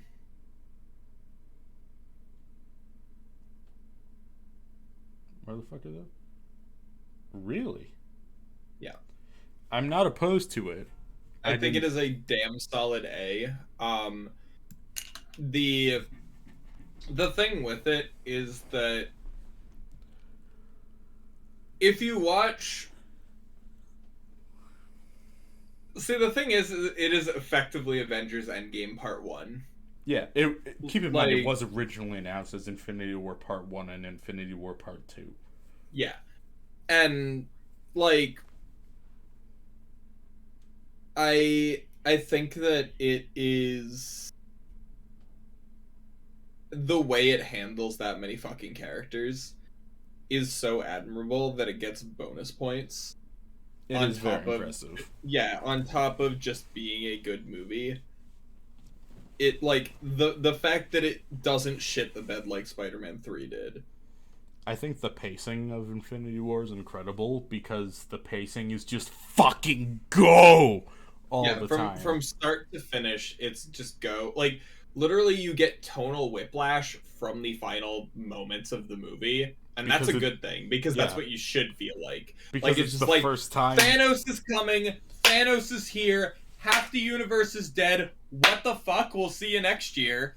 Yeah. Like, that's how that movie is. Because a lot of people are always like, oh, Thanos, you know, it's like, oh, everyone who knows movies knows they're coming back. It's like, yeah. Like, yeah, but at the same time, it's the first time. It's more of how are we. It's the same thing I felt from Daredevil with Kingpin, but on a much larger scale, where it's like, there is literally no possible way to beat this guy because he is too powerful. How the fuck are they gonna do it? And then they just don't. Yeah. Well, I'm talking like Infinity War 2 Endgame. Oh, like, okay. Like, it's like, oh, everyone's gonna come back, and it's like, yeah, you're probably right, but like, from where this movie ends, I don't fucking see how they're gonna do that. Even then, they technically didn't. Thanos won, and they just beat him to death in his own home out of spite. They had to time travel and stop the fight.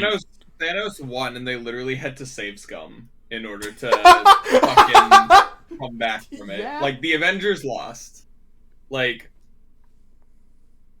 there is a reason why Thanos was set up for so long, because he fucking deserves it. And granted, a lot of it has to, the main reason he was able to win was because, again, Star-Lord is a fucking child. But, you know, Strange knew it had to happen. That is built into the character. So it is consistent with how his character is portrayed, so it's not like, well, that was a stupid fucking decision. It's like, no, I can absolutely see that guy making that decision. Yeah, no, I think it is an extremely solid movie, and I think it's even better than Avengers 1 at being an event film.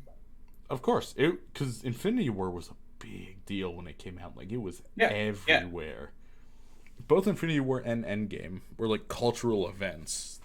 Yeah. Like, people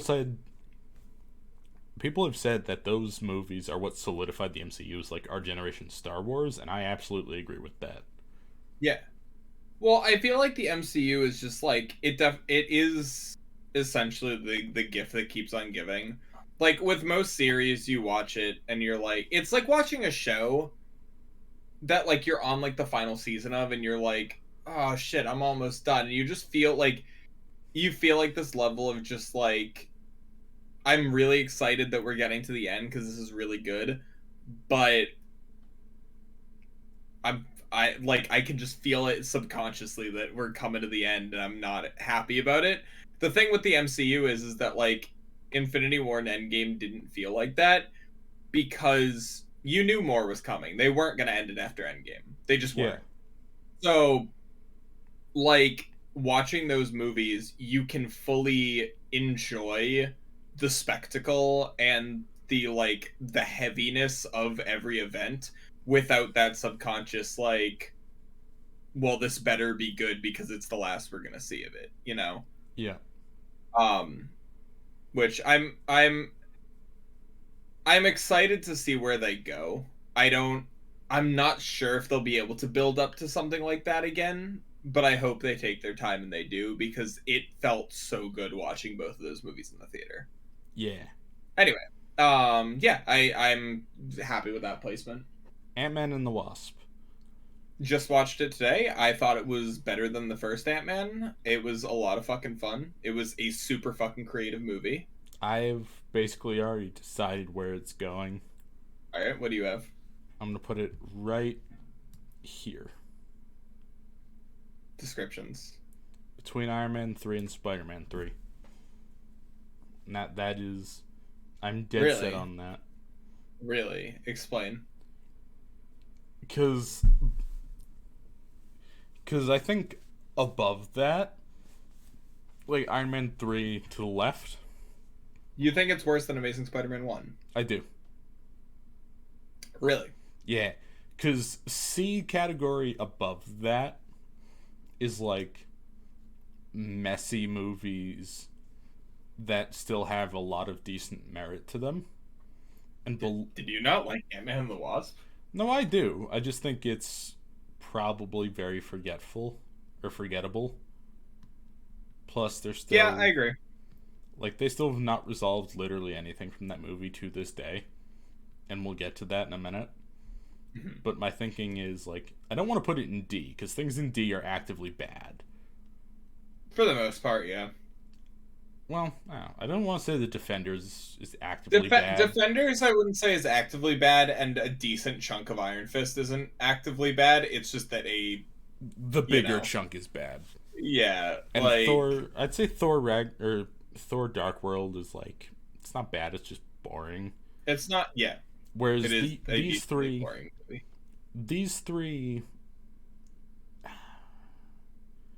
that is when they cross the territory to, they're still very competently made movies. They're just pretty boring outside of one or two standout scenes. Sure. I'd argue that Spider-Man 3 is a really well-made movie that just suffers from a lot of writing problems. Yeah. Ant-Man 2 is the perfect cutoff point for me between good movie or flawed movie that has enough good going on and bad movie that has some good going on. It's just here. And we still don't know so much about that movie. Like, keep in mind, mystery buyer that Sonny Birch is trying to steal the Pym Lab for. To this day, never addressed. We don't know who that was for. Is there like a villain from the comics that it could be? There's a lot of people. Are you trying not to do that? There's so many people it could be that I don't even know where to start my guesses. Okay. The fucking Ghost, who was an Iron Man villain that they took and gave to Ant-Man for some reason. Same. I'm gonna rant now. Elias Starr. Well, get ready, because you're gonna have to also take the next movie because I haven't seen it. So okay, it's a short rant. Elias Starr, Egghead, actual good Ant-Man villain. He's just Ava's dad for like half a cutscene, and then dies. Okay.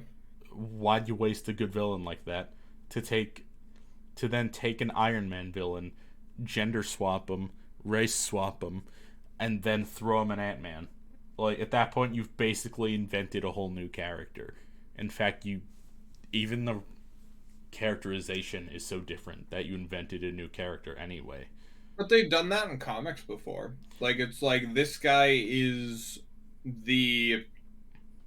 Like, I don't know, for example, like, this guy is, like, the Captain America of this universe, but he's not Steve Rogers. Like, they've done that before, and I think that... I guess. Also, for the most part... Here's the thing. Ghost is dead as shit. In what? In the MCU. How do you mean? Well, because the whole thing was her condition at the end of Ant-Man and the Wasp was deteriorating, and that's why Scott went into the quantum realm to get those particles to keep her alive. And then, you didn't see the post-credits scene, but Hope, Janet, and Hank were all snapped while Scott was trapped in the fucking quantum realm. Well, yeah, that's how he's able to do Endgame. Yeah. So Ava needed that medicine immediately to save her life, and she didn't get it for 5 years, and we haven't seen or heard of her since. Well, no, if she was snapped, too, then she wouldn't have needed it. We don't know. But we still haven't heard from her in the 1.5, 2 years of MCU since. Well, okay, here's my argument behind that. If she was snapped and came back, would she still have quantum destabilization? Yes. But if she's reformed by being brought back, does that still... It puts you back exactly as you were. Not. I feel like that's like one of those weird conditions that couldn't be recreated by just returning you to this plane. No, it is because the Reality Stone, which literally controls reality itself. So there is no rule of can't do that. So I guess maybe. Okay. We are talking about Venom. All right. This is on you. I haven't seen it. Next. Take this one. Nah. All right. Nah. High is D. Yeah. It's pretty entertaining sometimes. Eddie's too much of an idiot. Venom's too much of a clown. People are like, haha, that's not the character. To me, Venom's supposed to be like shit your pants scary whenever he shows up, because you know he's gonna fuck up Peter Parker's day. Peter Parker's not in that universe. All the villains in that movie are dumb. The rules don't make sense at all. Like, they actively break the rules a couple times in that movie. So I don't really... I don't like the first Venom movie. Okay. Alright, Captain Marvel. We're about to move into the controversial section for, I think, the rest of the entries on this tier list, to be honest. I'm gonna pull a sneaky. And what is that, pray tell? Just under Avengers 1. I'll allow it. Where would you put it? I would have put it between Luke Cage and Iron Man 3. Like down there. Yeah, I would have plunked it down here, to be honest. I'm also just a sucker for 90s nostalgia. So, as someone that really likes Captain Marvel, it is not special and doesn't do enough to stand out amongst the newer stuff, I think. I guess. Like, it feels a lot like a Phase 1 movie to me. But it came at... I agree with that. It feels too much like a Phase 1 movie for something that is introducing us to the big gun of Phase 3. And that's my big complaint with it. Also, they really wasted Jude Law in that movie. He was in that? Exactly. Who did he play? Jan Rog, the main villain. Huh. Exactly. You're right, that was him, wasn't it? We saw that in theaters. Alright, Endgame.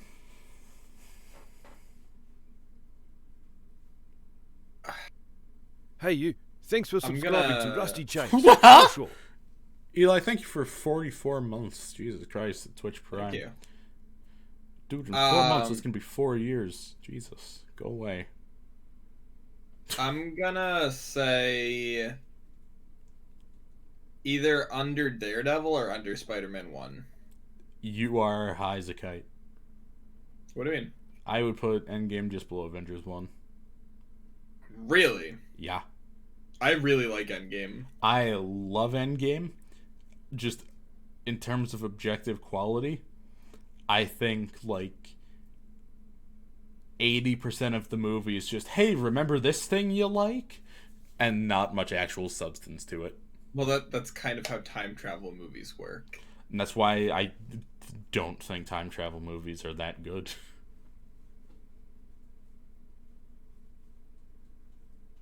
Can we say just above Punisher? I'll put it just below Punisher. Okay. I'm comfortable putting it in there. I'm still of the opinion that if you consider Infinity War and Endgame one movie... I do not. I know, but like it is effectively part 1 and part 2.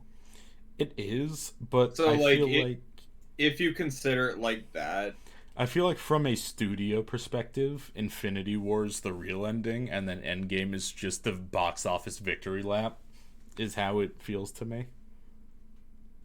I disagree with that because of how Infinity War ends. No, I know. I know it's a weird take to have. The fact that Infinity War ends the way it does makes Endgame effectively the 4th, 5th, and 6th acts of that movie. No, I know. Because, like, there is no conflict resolution. Like, the conflict resolution of Infinity War is Thanos wins. Like, the movie is setting up a conflict resolution that doesn't happen, and instead the villain gets his conflict resolution. And that's why, okay. So, like, if we were rating Harry Potter movies, I would put Deathly Hallows Part 1 and then Part 2 at the exact same position on the tier list, because to me they feel like one movie that is just stretched across 2 viewings. Fair enough, I suppose. Because they're basically the same project. It just happens that they have 2 different screenplays. Yeah, fair enough. And that's kind of how I feel about Endgame and Infinity War to a lesser extent. I think of it as, like, in order to watch Endgame, you basically have to see Infinity War. So it is... In order to watch Endgame, you have to see, like, everything, so it's the end. I know, but especially Infinity War. Like, it would be like... It would be like watching the last episode of a TV show. Like, imagine watching the last episode of Twin Peaks. And by the last episode, I mean the resolution of the Lara's death arc before we go into anything else. Okay. Not like the last episode of the series, but the last episode of the first arc. But not having seen the first episode. Like, you're just like all of these pieces have been set up. It's kind of impossible to, like, I feel like it's one story that's split across 2 movies, and I think that's why I think of it as one movie, at least subconsciously, when I think about a rating for it. So I would, if it was my tier list exclusively, I would probably put it up with Infinity War, just after Infinity War, and count it as, like, the same spot. Or interesting. Higher. I think it is an extremely solid resolution to the story of all of the movies. I agree with that as well. I don't know. That's just my thing. Anyway, I do agree, because we're talking about them as separate movies. I agree with its position there, because it's a good compromise between both of our scores. Cool. All right. Far From Home. A lot of people really hate this movie. I would probably put it between Ultron and Luke Cage. I'd say it's better than Ultron. I at least had more fun. But... All right, fair enough. I mean, the Mysterio the Mysterio sequence alone is better than anything in Ultron. So yeah, because that apes a lot of, like, Doctor Strange kind of trippy, weird shit. That was just, like, comic Mysterio come to life. That is yeah. Like, when they announced Mysterio was going to be in that movie, that was basically the sequence. I was like, they better fucking give me something like that. And then when it started in theaters and, like, all the illusion shit's going, I'm like, yeah, we're getting into it. Like, that's what I wanted. So, cool. WandaVision. Can we real quick make a retroactive change? To? Spider-Man 3. To where? I want to move it right behind Ant-Man. You want to move it over? I will. I think I'm rethinking it, and like you said, Ant-Man and the Wasp is forgettable. Spider-Man 3 is not forgettable. Like, it is entertaining as shit. I will swap it with Ant-Man and the Wasp. I refuse to say that Spider-Man 3 is better than Iron Man 3. Okay. I think exclusively for entertainment, it is so fucking entertaining, even if it is technically a mess. I guess. Alright, WandaVision. I'm gonna put it right under new Spider-Man 3 position.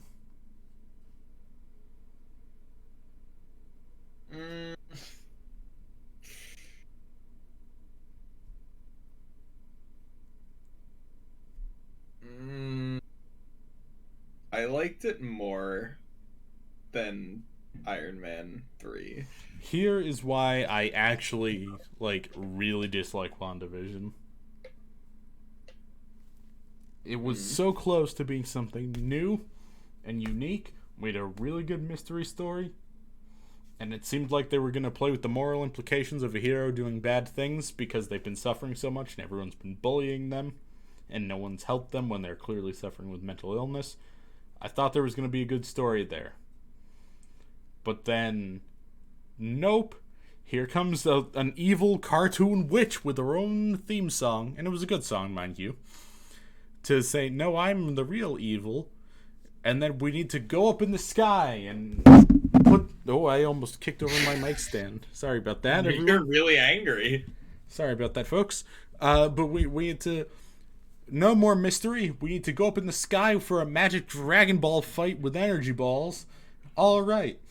And now we're going to have Monica Rambeau come and tell Wanda, like, the people you just tortured will never know what you sacrificed for them. Like, no! She tortured them for a month! They literally begged her to kill them, because it was better than the existence she gave them.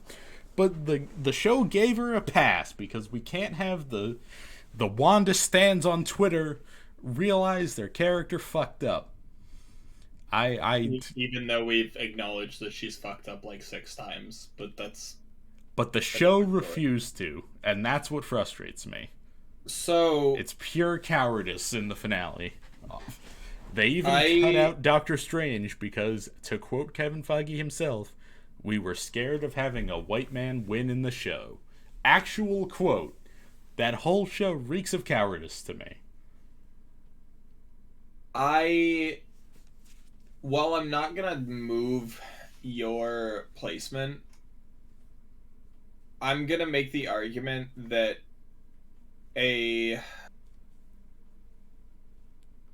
because I'm also of the opinion that the ending was not as solid as it could have been, but I didn't think it was outright bad.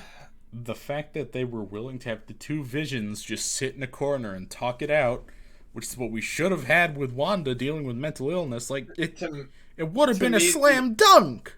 To me, the ending was lukewarm. I think it was just actively bad. It seriously hurt an otherwise fantastic show. Yeah, I also don't think that should discredit the 7 other episodes. 8 others. It's just all built to nothing. It's all, what the fuck is the point? I mean, in the end, the end goal is to entertain. And I think 8 out of 9 episodes doing that on a level that is something completely, like, simultaneously new, but also old. The problem is it's extremely impressive. It doesn't entertain me now that I know the ending is bad. Like, there's no value on a rewatch for me. It's the only thing in the MCU I can't put on again and enjoy again. Aside from, like, the trash down in D tier and below.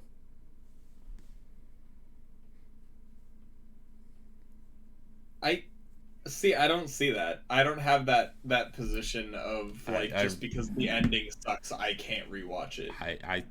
The ending ruins the whole thing for me. It's the same reason I don't play Arkham Knight. I always just boot up City. It's some brutal shit. I don't know. Yeah, I don't argue with your placement. I just personally wouldn't put it there, but then granted, my rating for it isn't that much higher. It's only like 1, 2, or 3 spots up at most, but that's about it. I see. Okay. So Falcon and the Winter Soldier?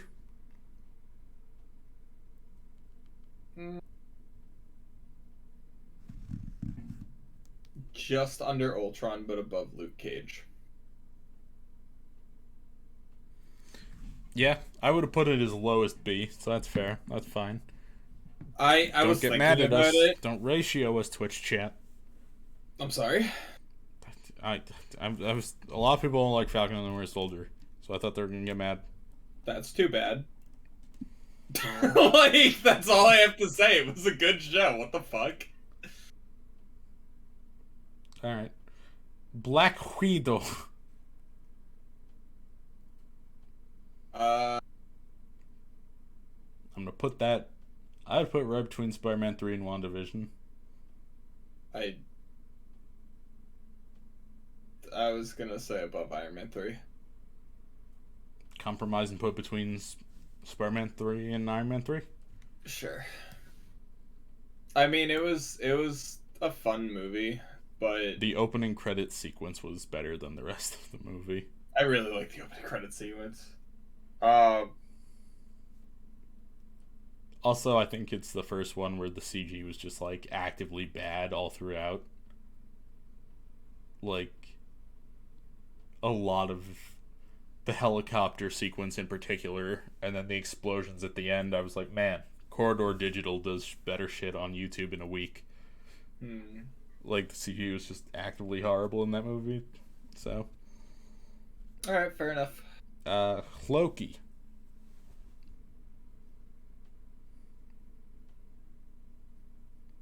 Between Ant-Man and Amazing Spider-Man. Yeah, that's about where I put it as well. Cool.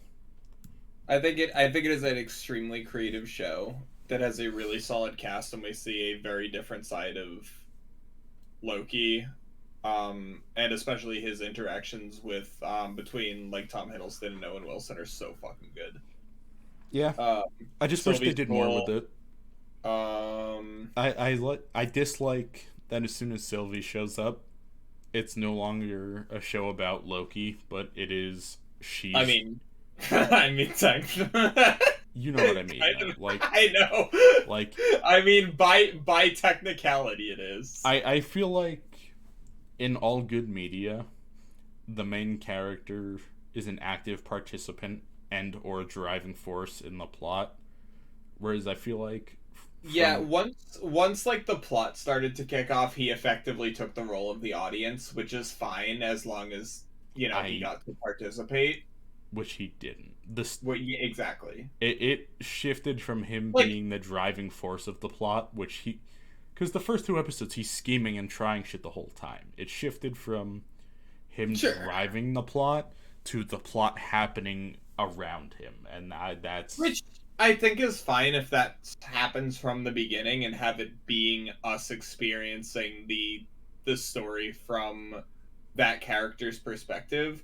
But I feel like the first 2 episodes brought us into like, oh, this is what the show is going to be like, and then like and then a little bit of a rug pull. and then the change, and then we're like, oh, okay. I mean, it's still good, but like, I thought Loki would be doing more. I wanted the train scene is good though. The train sequences are really good.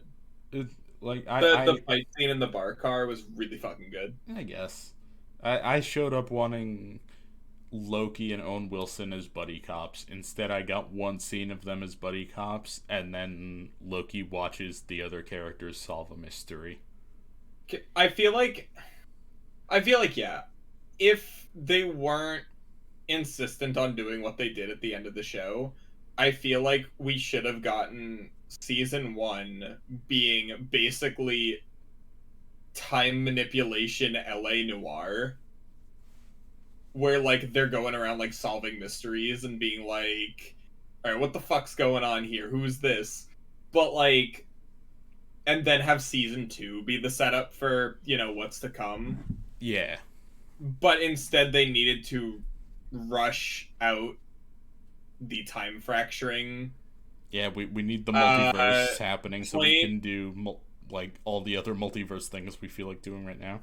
I definitely feel like Loki is a missed opportunity for something more that had to be sacrificed for the good of the rest of the MCU's plot, which I think in a way is fine, but I feel a little bad that, it had to happen. Yeah. But, I don't know, I still enjoy watching it. It was still, like, a lot of fun. Like I said, Tom Hiddleston and Owen Wilson do a fucking great job. Yeah. Yeah.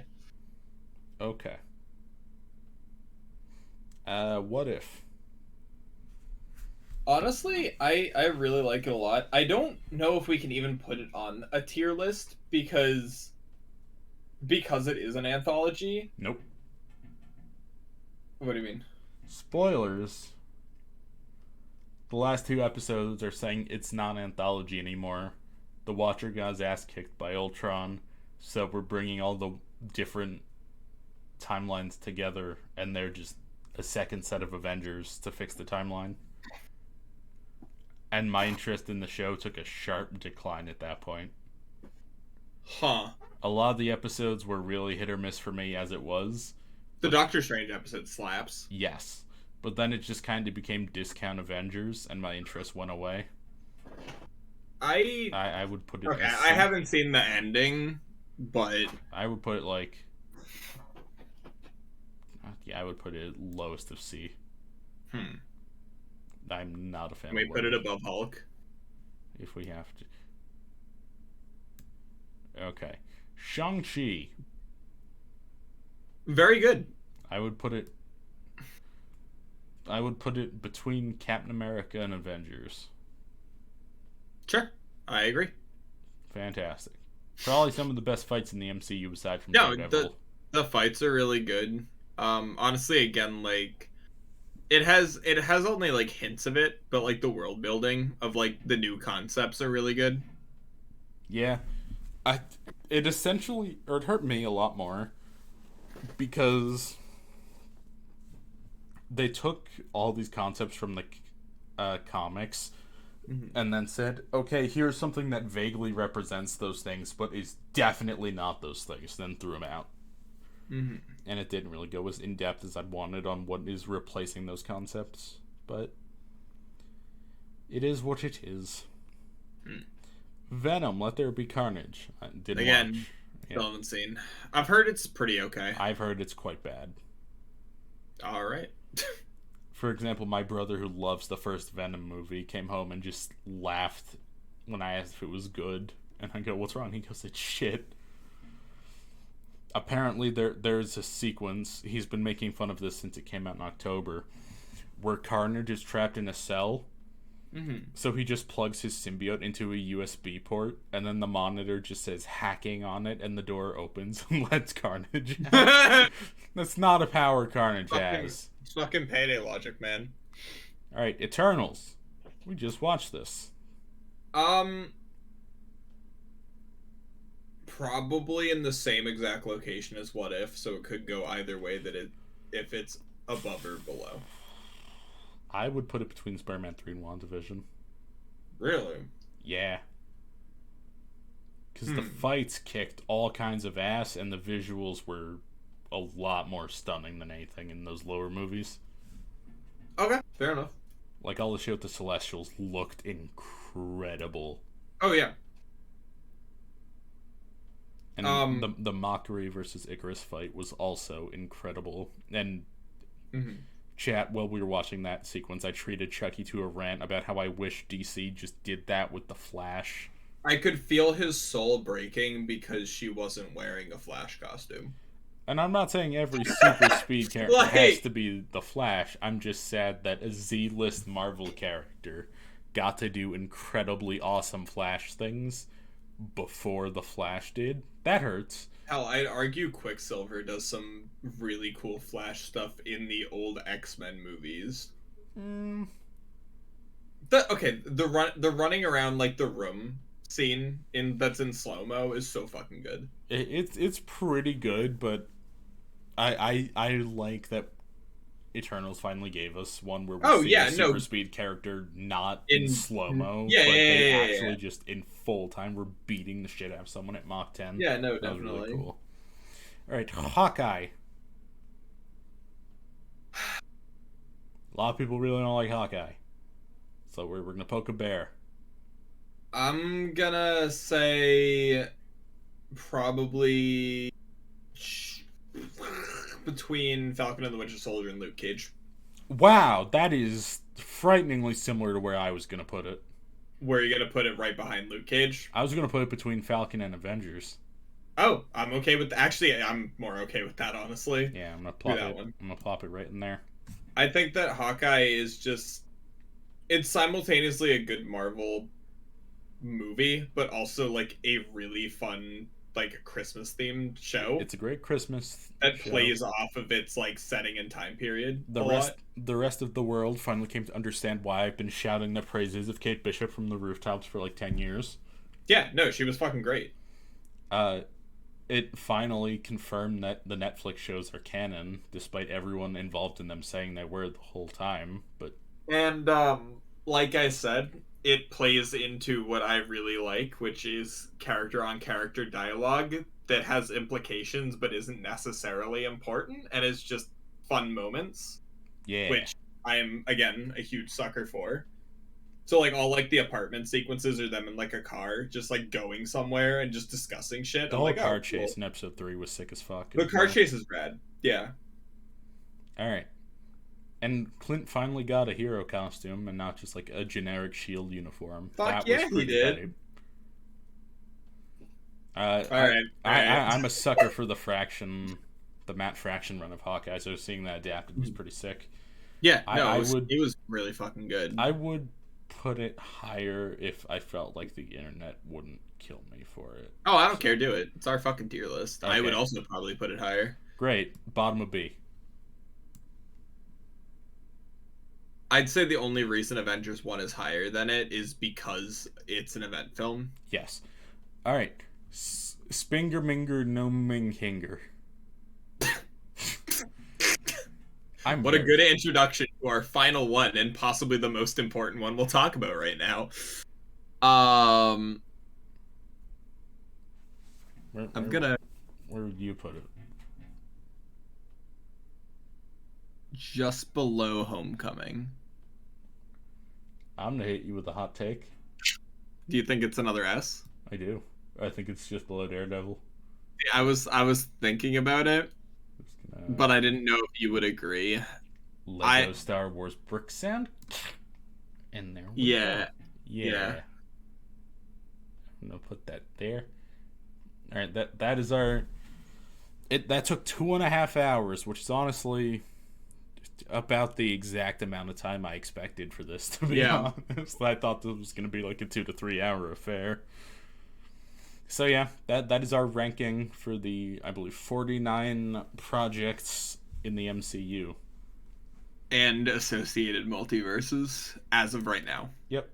I can't wait for Ben Affleck Daredevil to show up. Yeah, I can't wait for Multiverse of Madness to bring back Daredevil, Ghost Rider, fucking old Fantastic Four, all the old X-Men movies. And then we gotta do this list again with like 30 extra shit because there's a million X-Men movies and 2 Ghost Riders and Elektra. They bring back the, what was it, like 80s, 90s, like Captain America movie. Oh my god.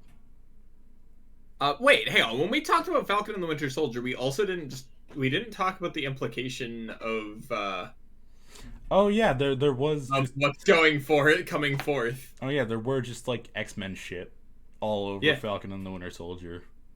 Mm-hmm. Like in episode 3, they go specifically to a bar in Madripoor. First of all, Madripoor, big X-Men association, and the bar they go to. Also, again, more world building stuff, which is cool. Yeah.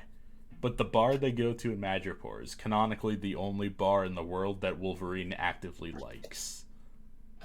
And it's never been mentioned or referenced in the MCU before. And then they go to that one particular bar, which almost screams to me like, hey, Logan's around here somewhere.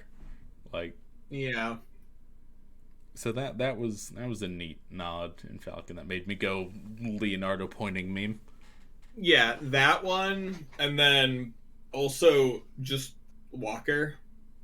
Yeah, I love US Agent. We have another super soldier just roaming around. The US Agent is so good. Like, he is. I love his character from the perspective of like characterization. Like, he is such a well-developed character, but like with minimal, you don't need to say much about him, you know what I mean? Yeah. Like, he walks in, he does one action, and you know what this guy is about, basically. Like, Sam asks, I'm gonna cut you off. Sam no, it's asks fine. Who would play Logan if they brought him into the MCU, which they I'm will. still on the Daniel Radcliffe hype train, but I don't honestly no. Like, I don't know enough about X-Men to be able to fan cast him enough. Director of the previous the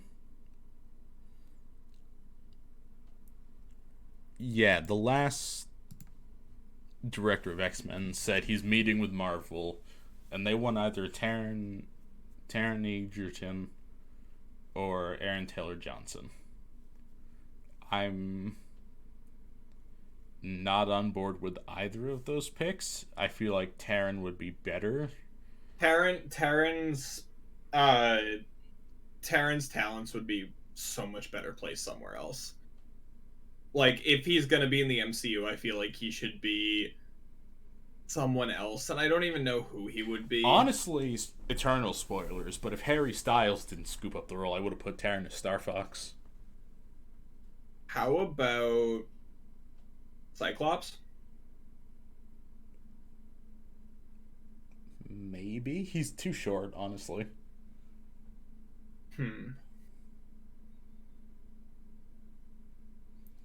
Here's one that's going to get the internet to kill me. Okay.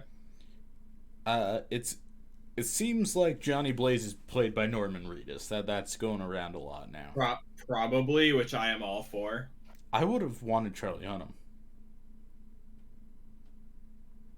Let me grab a picture. He was King Arthur in the King Arthur movie we watched recently. I still want a picture. Okay.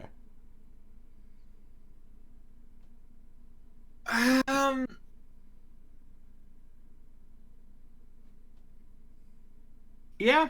Charlie Hunnam would have been my Ghost Rider. Honestly, I worry that Norman is a bit too old in his mid-50s to start MCU superheroing. But maybe that's just me. Maybe. I mean, Charlie Hunnam's 41. Yeah, but that's like younger than Robert Downey Jr. was when he started Iron Man.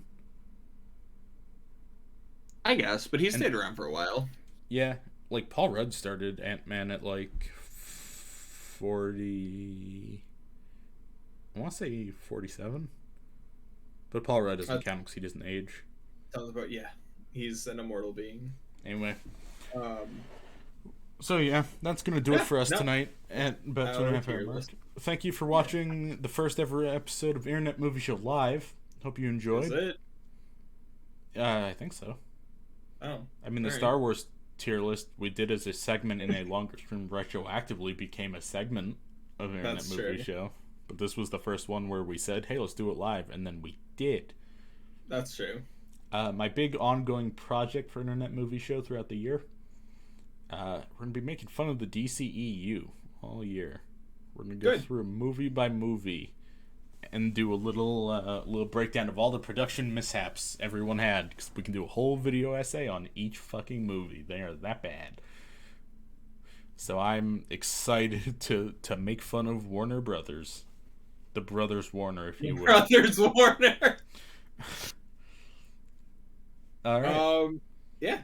Yeah, so I'll be back for another stream at some point. It's been hard to get back into the streaming mindset, but we're here.